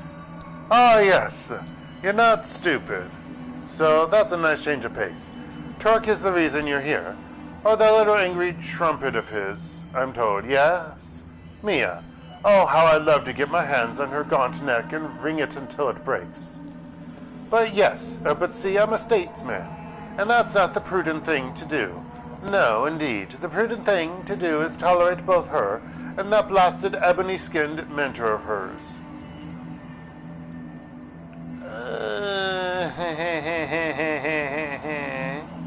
You folk call yourself Afro-American, correct? Bah, back in my day, we knew what being American meant, and it sure as hell didn't mean being black.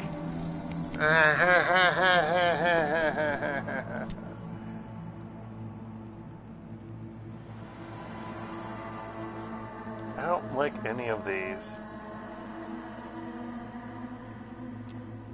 Finished with your disgusting rant? Oh, fledgling, you have no idea who you're messing with. He looks at you with rage in his eyes. You feel insignificant and vulnerable. An irrational fear takes over you. You cannot speak up against this man again. You just can't. He's too terrifying. Now that I have your full attention, I will request something from you, and you will obey me to the letter. But that comes first. But that comes later. I can speak. First, you will answer a few questions. The first of which is, who pointed you to Mia?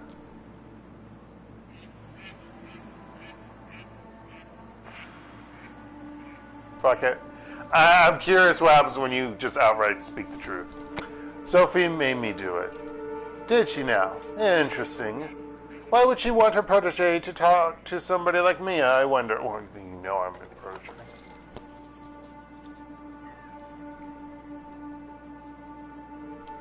I wanted to contact Torque. I had to go through Mia. Ah, yes, the so-called veteran loves to use petite girls to hide behind, I heard. That would check out. Oh, what did you end up discussing?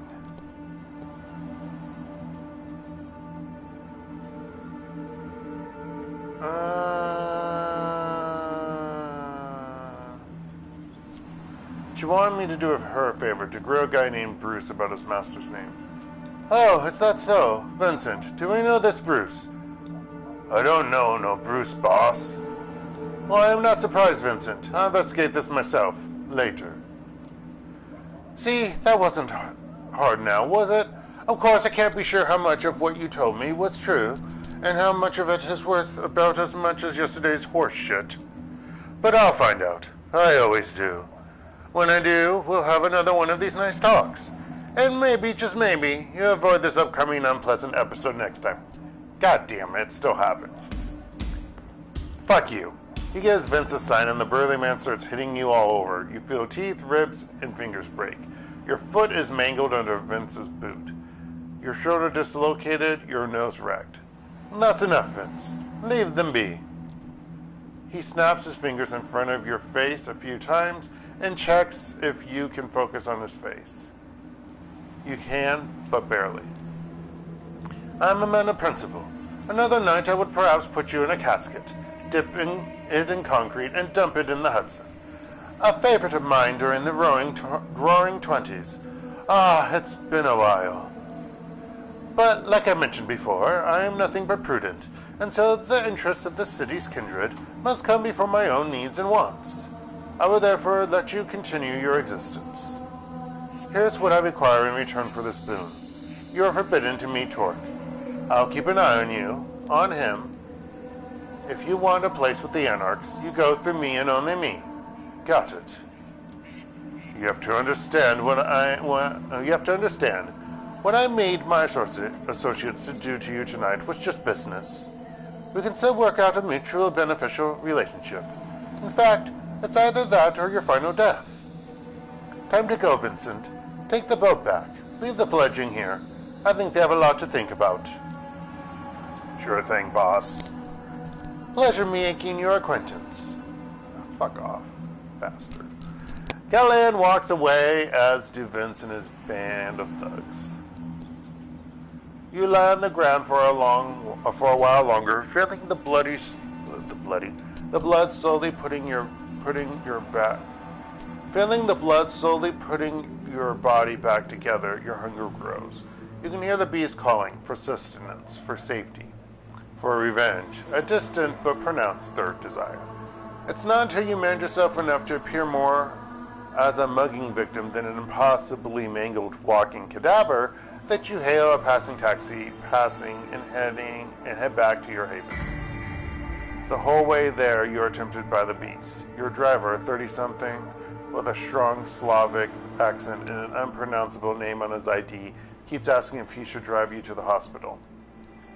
You keep declining, all the while thinking that if you only asked him to pull over for 5 minutes, you can feast on his warm blood to the beast's content. Drink him whole. Nobody would know. Nobody but his wife and kids, if he has them. Nobody but his boss and coworkers. Nobody but you, as you look in the mirror tomorrow. Keeping your hunger at bay was never before as difficult as it is tonight. The river stops at your apartment building. There is nobody around. You can do it. Do it now. Or do it now. Now!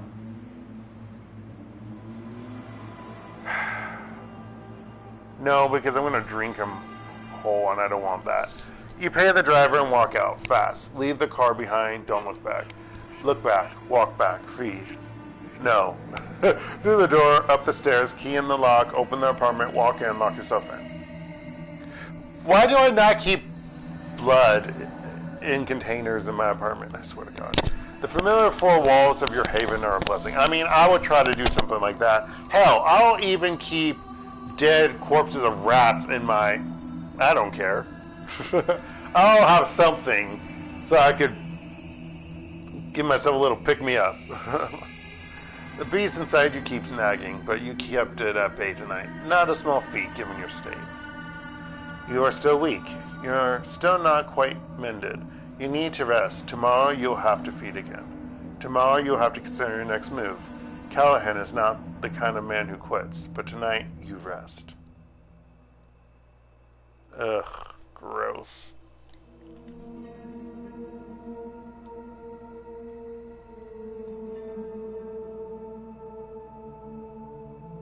I'm actually gonna... you know what? I'll be right back, folks. I'll be right back.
100%.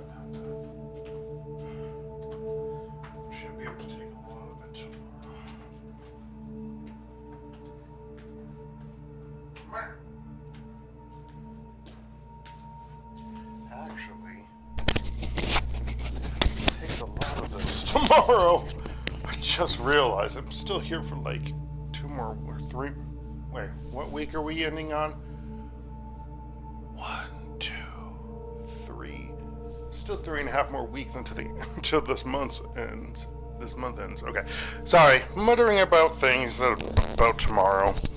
I'm thinking that I'm going to actually stay in to try to do some. Well, I'm going to be playing. Well, hopefully, assuming I'll be playing games with my friend tomorrow morning, and then early afternoon, one of my colleagues is coming by to pick up some things that I mentioned I would give to her. I didn't mean to do that, folks. Go back. So I'm going to do that. But I'm going to have to give other stuff that she would like later. It's awkward because she'll be visiting the USA before I leave, and she won't be back, I think, until after I leave. So it's going to be like this weird gray area that I have to figure out how I'm going to give her things when she's not in the country. So I'm going to talk with her about that tomorrow, because Dark is not going to give up his mini AC unit until he leaves. And that means the day he leaves, because I need that AC unit until the last night I sleep here. And I don't leave until the 1st of August. Well, I'll leave my apartment. I leave Korea the 2nd of August. So, yeah, I won't be in until I go to the hotel. Yeah, so there's like certain things, and then I have to figure out again when she. Because I think she told me around when she'll be leaving for the USA. So that means sometime around then. That's when, because she mentioned she wants my sofa. That's the time I will need to give her the sofa, and that's about. Gosh, it's like 2 weeks before, around 2 weeks before leaving. Yeah. Anyway, just thinking of things. Also, next week will be my last acupuncture and massage session. I didn't mention that to the massage therapist. I feel bad I didn't say it to him. I said it to my acupuncture doctor. Because, yeah, around the 19th is where I'm going to see friends, and I'm just like, I mean, I could come back on the 26th, but like, I could also be saving money, at least 2 weeks worth of, money, because it's kind of expensive. Well, the expensive part is the massage therapist. The acupuncture is relatively cheap. It's the massage therapy that's expensive. But anyway. Together, I think it's expensive. I don't want to say how much. Oh, actually, I think I have said in the past when I started doing it, but I'm not going to explain it.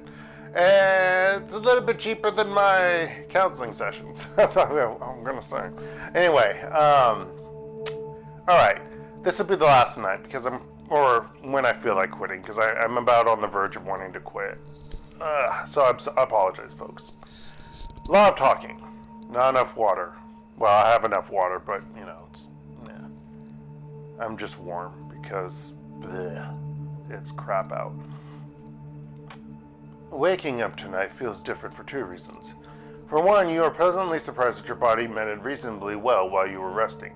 Really? Here it is. It comes with a caveat, though. The hunger you feel is pronounced. The beast like a black dog on the edge of your vision following you. But what is truly remarkable is waking up to the tune of an old cell phone ringtone. An unknown number is calling the phone you got for Mia.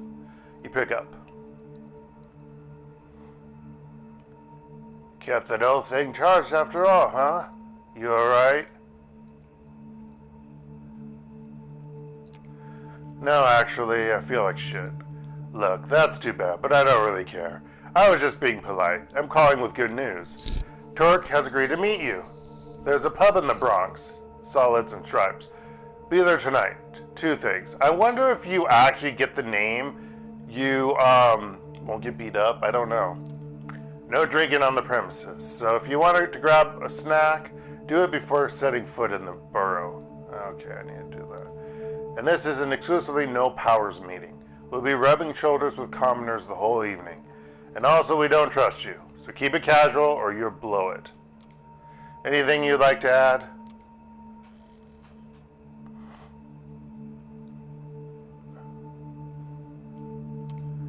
Yeah, I met Callahan yesterday. He kicked my ass and forbid me from meeting Torque. I'm not sure I should be there tonight. Silence on the line. Fuck.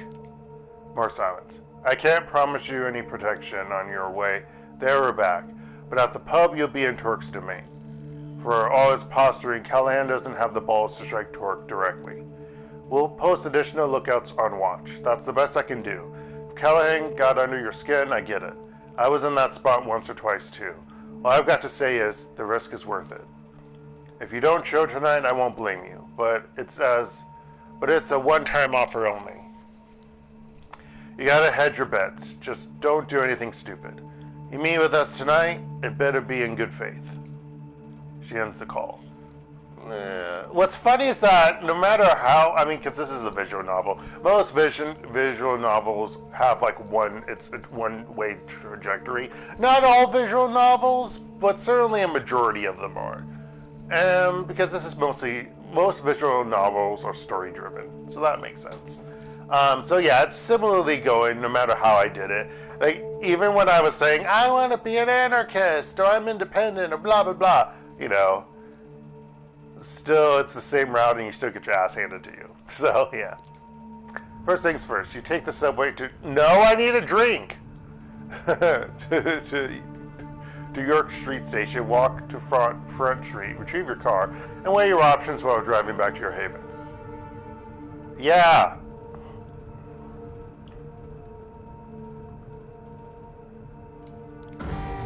You've been doing this for a good few nights. You've gotten a feel for it. You've learned what kind of predator you are and what kind of blood you crave. I am a Toreador. I'm not a blue blood. I'm not a Ventru. But no, all vampires have a certain taste. It's just Ventrus, you need to have that taste, or else it doesn't work for you.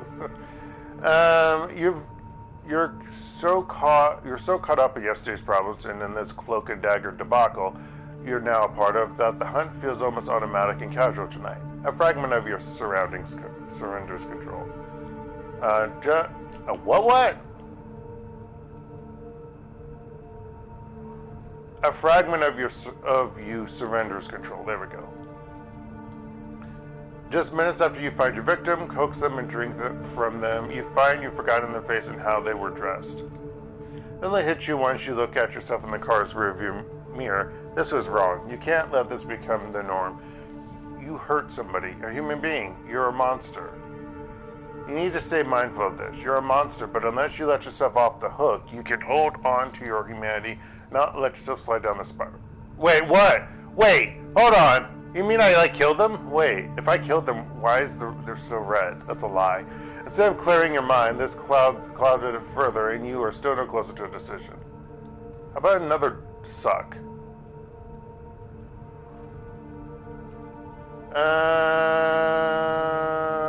Sophie won't like me if I say that, but sure.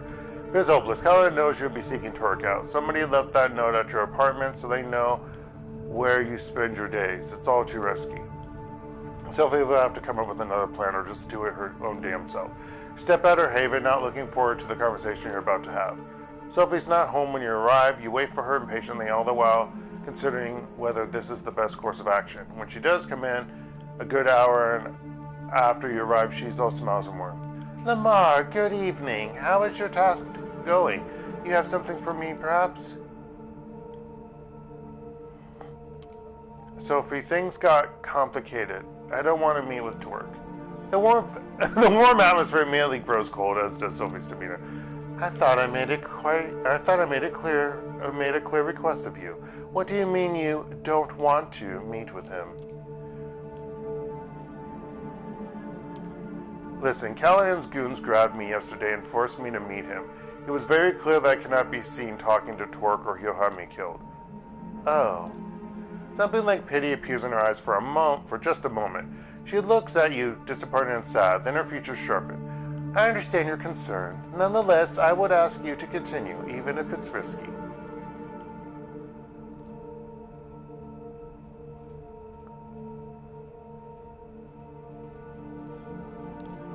The only way I'm doing this is if you offer me some protection. I do protect you every night. My reputation in this city allowed me to save you from the Prince's decree, and continues to keep you safe. This is how you repay me. You do not understand how much depends on you making contact with Torque, and how important it is that I don't do it in person. Wow, you're freaking Karen. It brings me no joy to remind you, but I still hold the right of destruction over you. If I have to call on it to make you do my bidding, I will.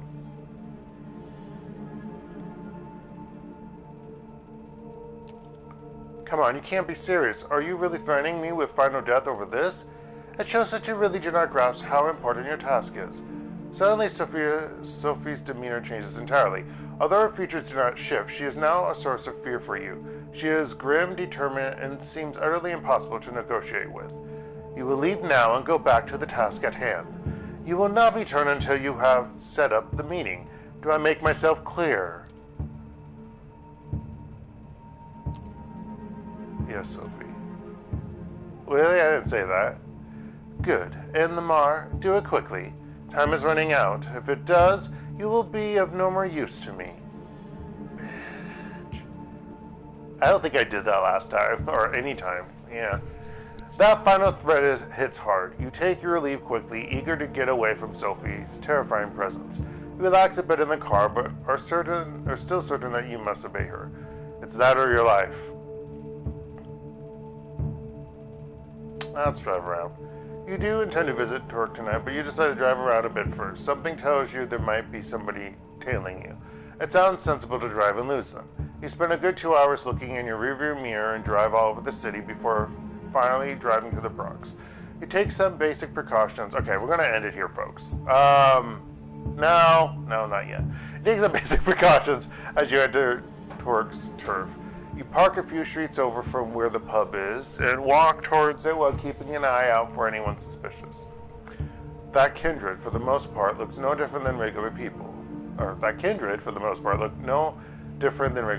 Makes things complicated, of course. Sorry, it's not a particular Kindred, it's just in general statement.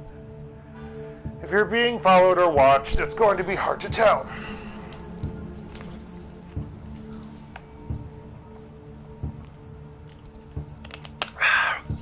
You reach the pub, shoot a final glance around, there's nobody suspicious around as far as you can see, and open the door. The smell of cigarettes is overwhelming. The whole place has an aura about it, constant fog hanging right under the ceiling. The lethargic fans do nothing to disperse it. The constant crack of billiard balls and clinking of glasses tells you all you need to know about the clientele. Not a very vampiric place at all. You're wondering if you got the address right. You apparently did. Mia's here. She motions you over to one of the few tables around. Take your sweet time to get here. What? Got cold feet? Never mind. Anyone follow you? Not that I know of. Fair enough. Before I introduce you, there's some outstanding business to discuss. You didn't prove very helpful at the bar. Carol, the bartender, mentioned that you made an effort, but as you can imagine, there are plenty of licks who use feminine pronouns in this city. Oh, I know that. Still, I'll take whatever I can get. So thanks for that, I guess. Come on, Torque's right there. I wonder what happens if you actually do get it. The name.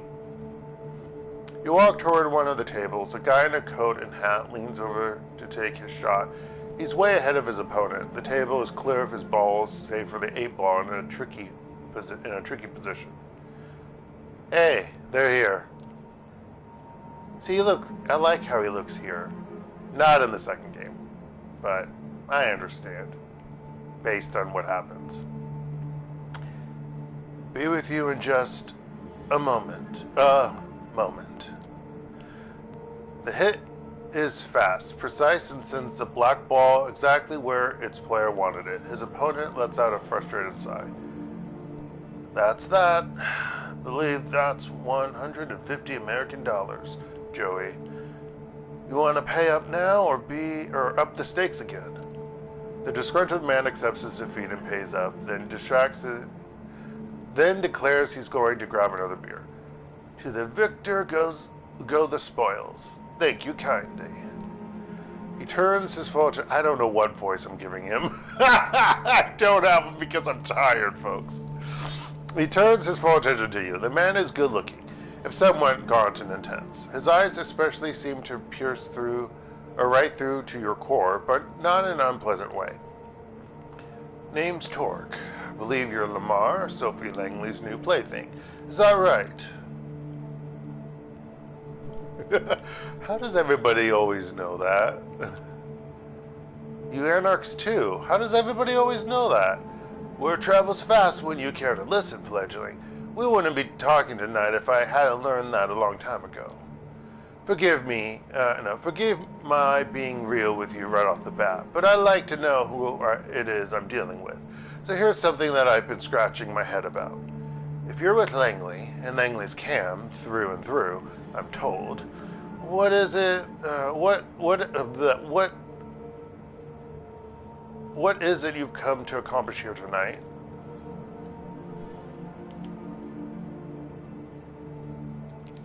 Sophie Langley wants to meet with you. Don't ask why, she didn't tell me. She just said it has something to do with gathering allies against Boss Callahan. I'm here to arrange that meeting.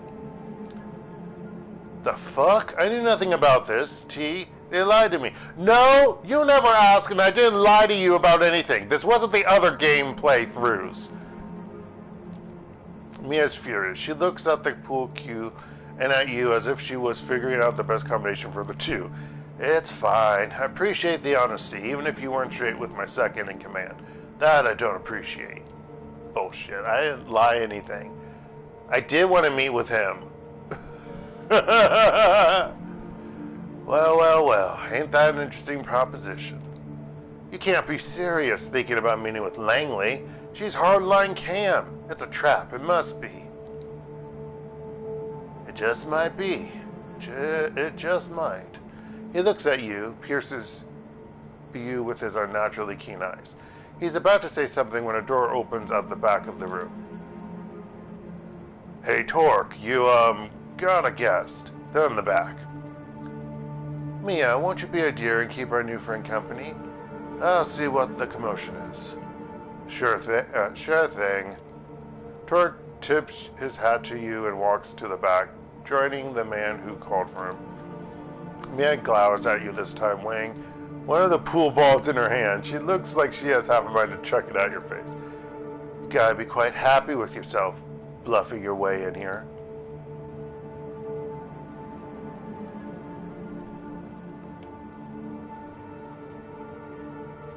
Sure, let's pretend I'm gonna be a turncoat. No, what am I thinking? I've got a coterie. I wish I did this differently, but it is what it is. I'm not proud of myself. You shouldn't be. You made me look like a chump in front of Torque. Here I was beginning to think you might make a good addition to our little family. There's a whole lot of trust you'll have to regain before that happens now. Who says I'm gonna turn though? As I just thought about saying it. Torque appears from a door at the back and calls across the room. Yo, Mia, can I grab you for a second? Lamar, get over here too. You go to the back room. It's basically a storage area with a single wooden desk. It's pretty cramped, especially considering there are 5 other people there with you. Torque ushers you in and closes the door behind you and Mia. 2 burly dudes are holding somebody down. A familiar voice reaches your ears. Motherfucker, you're gonna pay for this, you hear me? The boss is going to fuck you up so bad you have no idea. Have you had the doubtful pleasure of meeting Mr. Cerruti before, Lamar? Oh, it's him.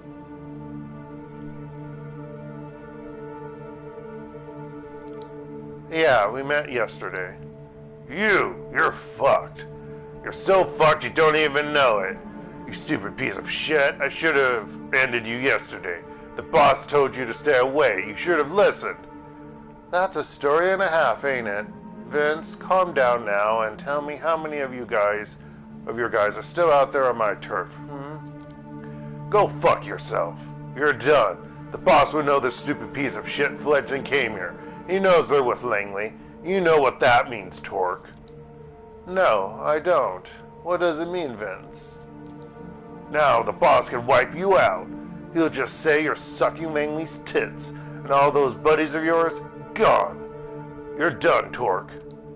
Well now, if that's the case, I guess ridding NYC of your toady ass won't make things any worse, will it? Actually, there's an idea. Vince mentioned that he beat you up yesterday. Did I hear that right, Lamar? You want to repay the favor?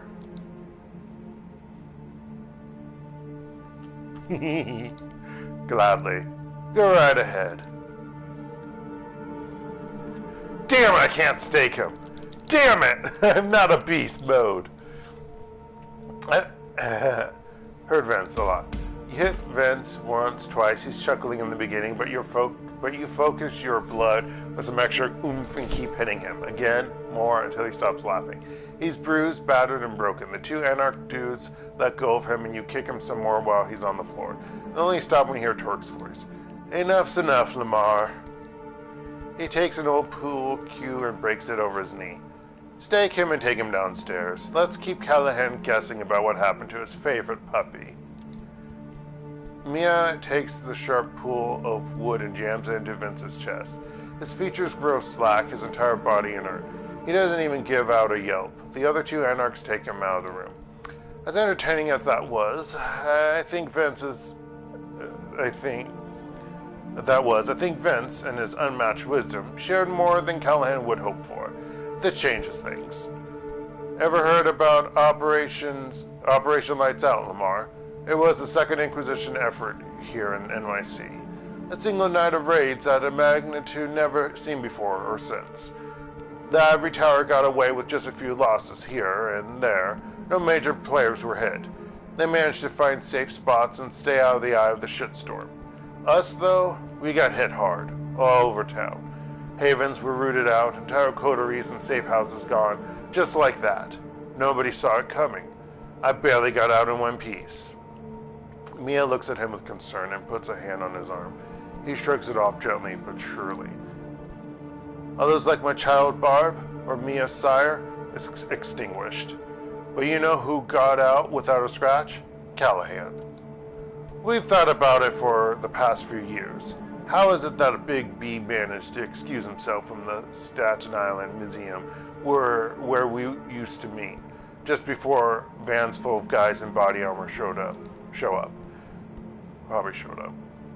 Well, I don't know. Both could probably... Let me look at that sentence again.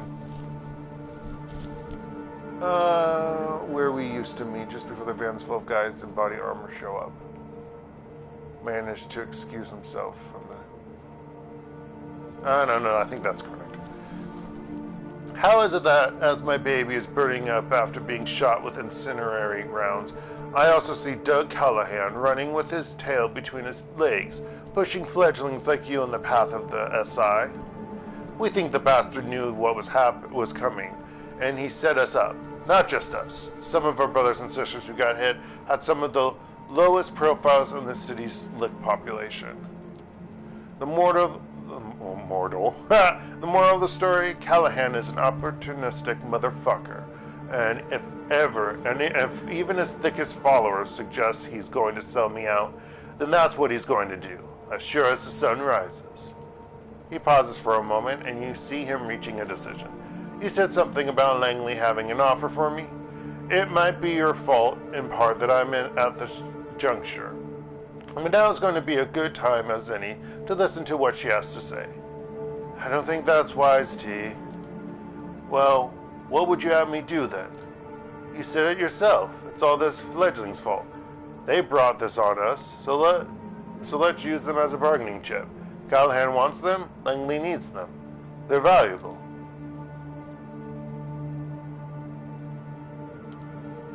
No, you're wrong. I'm just a pawn. That's why Sophie sent me here. Plausible deniability and all that. I'm expendable. The realization that you just summarized the entirety of the last 2 weeks or so hit you hard. But if there was a moment to be honest with yourself, it's now. Fuck. The man puts his hand on Mia's shoulder. She calms down a bit. We're afraid, Lamar. But then, what else is new? It's a paradox, being who we are. The hunter one night, the hunted another. Masters of the night, slaves to dawn. A duality to everything. Mia, I understand your concern, but I need you to trust me like you did before. This is my call and my responsibility. You can give me shit about it later, like I'm sure you will. Count on it. He smiles and takes on a no bullshit look and points at you. 3 conditions. First, you come pick me up, personally, and bring me to the meeting spot. Anything goes sideways, it's your ass. Second, Mia's coming with me. No 2 ways about it. 8 eyeballs in the meeting. The 2 of you, the 2 of us. Nobody else. And third, the meeting is in public.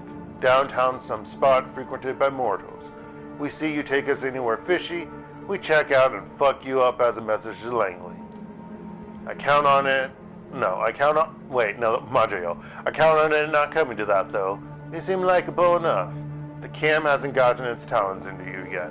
Keep it up, and maybe you'll come to the same conclusion we did your own time. We did it in your own time. There we go.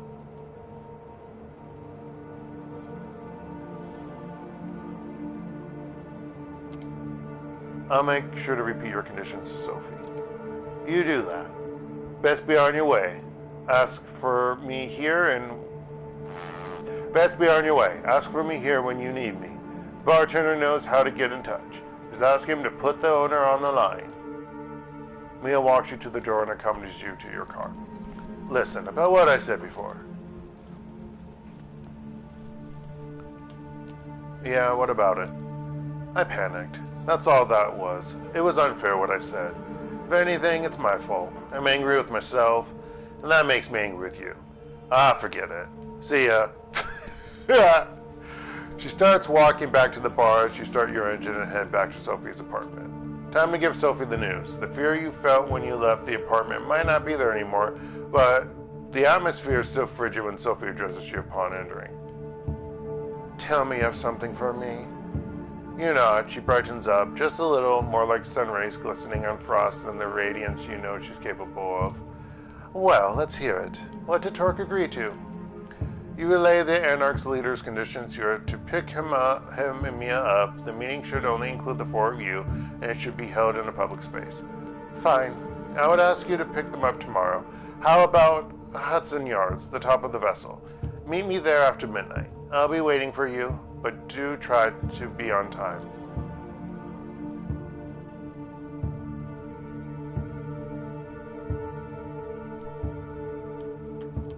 Listen, there might be some trouble from Callahan. One of his goons was caught spying on Torque. He probably wasn't alone. You have to watch yourself then. Callahan will not dare act against me. You, on the other hand, he already proved that's not a concern of his. We must meet with Torque, so stay vigilant. I'm counting on you, Lamar. The final puzzle piece is about to find its way to its destination. After that, we will get our just reward. You, me, the Camarilla, even the Anarchs. After a fashion. Use the rest of this night well and take a good rest. We are but a day's sleep away from shaking the city awake. Unfortunately, well...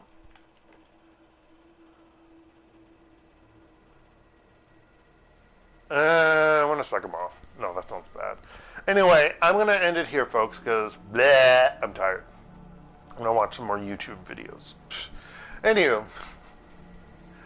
Also, man, who thinks that this whole... Man, just listening to me play these games, you just know in my voice that I'm like, oh my gosh, oh my gosh, oh my gosh. This is a big change. I'm trying to stay calm for everything that's happening in this month, going into next month, and what will be happening in that month. But it's hard. It really is hard, you know.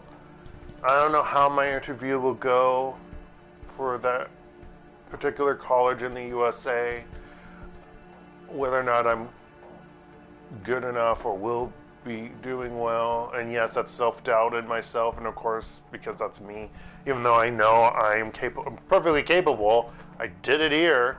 I have student evaluations that will say otherwise. The otherwise will say to that, but the otherwise would be because of the other things that I can't control. And you know, and yeah, sorry, and you know, getting things packed up and finishing moving, and then once I get to the USA, it's, you know, doing things while getting over jet lag. Yeah. And of course, big change, big difference, big move, and not knowing about the future. That doesn't sit well with Dark, unfortunately, and it bothers him. And it will bother me. Like, geez, we're going into finishing up the first week of July. Oh yeah, yesterday was 4th of July. Hope everyone in the USA had a nice Independence Day. I never really cared for 4th of July. I never really care for hearing "proud to be an American," where at least I know I'm free, because it's bullshit. But anyway, we won't go into that, folks. But yeah, I don't care listening to that song. Don't care hearing people setting off fireworks all the time. Gosh, I hate that. And then hearing about, oh, how many people blew off an appendage. Well, I'm like, yeah, you're a dumbass and you shot off fireworks, motherfucker. Leave it to professionals, or professionals that are supposedly professional, you know, whatever. You know, watching them at, like, a park or whatever, or wherever they shoot them off, you know, for people. But, yeah, I'm like, fuck off. I don't like hearing I don't care for fireworks. I really don't. I mean, the only ones I really care for are sparklers. That's like it. So ideally, you might burn yourself, but you're not going to blow off a finger. Ideally. But yeah. Or maybe Roman candles. Those are nice too. Although they could probably set something off if they land on something. It depends. But yeah, all the others I don't really care for. I'm not a fan of fireworks. Probably because they're loud. That's probably why. Let's be honest. And they can blow off a finger. I don't really want that. But yeah, anywho, the fact is, the first week of July is basically over. Yeah, 1, 2, 3, 3.5 more weeks. And I'm just like, ugh, with getting things ready. I don't know, I'm stressing. And if you think that's bad, folks, just wait until like 2 weeks later while I'm playing. Oh boy, you're gonna love hearing me then. Actually, oh, I just realized I won't be streaming on the 16th because that's when my appointment is. There's no way in heck my meeting, my interview. There's no way in heck I'm going to be streaming before a meeting. Heck that. So yeah, just know that the 16th won't happen. I might stream on Wednesday the 17th. Wait. No, the rest of that week I might be leaving to see friends in Daejeon. Well, maybe I'll stream on that, but then that means I'll be streaming Sunday and Monday, back to back. Well, we'll figure out what happens on that week when it happens. But anywho, I'm going to wrap this up because, blah, I need to cool down. I should take a shower now and then cool down. I might do that because I need to change my leg. Actually, let me talk to you about what my... Ow! Gonna take the bandage off on the hair. Ow! Maybe I should have shaved my leg hair off. Ow! Fuck! Ow! I hate ripping bandages off legs. Ow! Ow! God damn it. Okay. Let's see. How bad is it? Whoa! There goes my... I forgot that this is a short plug-in. Sorry, folks. How bad is my leg? It's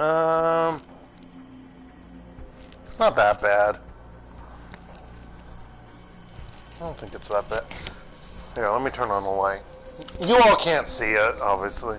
It's not that bad. It could have been a lot worse. It's not a big spot, honestly, but it is annoying. I mean, it's better after since yesterday. What annoys me more is the bruising. Oh. But, yeah, I'm still going to apply some stuff, ointment, some disinfectant on it and whatnot. I don't know if it's hydrogen peroxide I bought from the pharmacy when I bought. I'm using older bandages that are bigger than the ones that I got from the pharmacy. They didn't have big band-aids. I'm like, what is with them not having big bandages? But, yeah, I'll probably go take a shower in a moment so I can cool off afterwards and then I can apply the bandage. But, yeah, I'm more banged up because of the bruising, but it's fine. It'll heal, obviously. Anywho, this has been DarkElf85 on YouTube, or HektontheMage here on PSN. And this has once again been Vampire the Masquerade Coteries of New York. I hope you all have a very good rest of the day, night, or anywhere in between. Don't go, walking down a hill and screwing up and hitting, taking a tumble and while wearing shorts and shirt and then skinning your knee and bruising yourself, because that sucks, folks. On an uneven sidewalk. It is uneven sidewalk on the school campus. It was bad. It was uneven. It was so uneven. This is why I usually look down when I walk so I could see where I'm walking, and of course I wasn't. Was I actually looking off? I don't know what I was doing. I might have been in my head or something, and then I felt, I don't really know. But that sucked. But anywho, stay safe out there, folks. Don't do what I do. Be better. Be better when walking, and goodbye.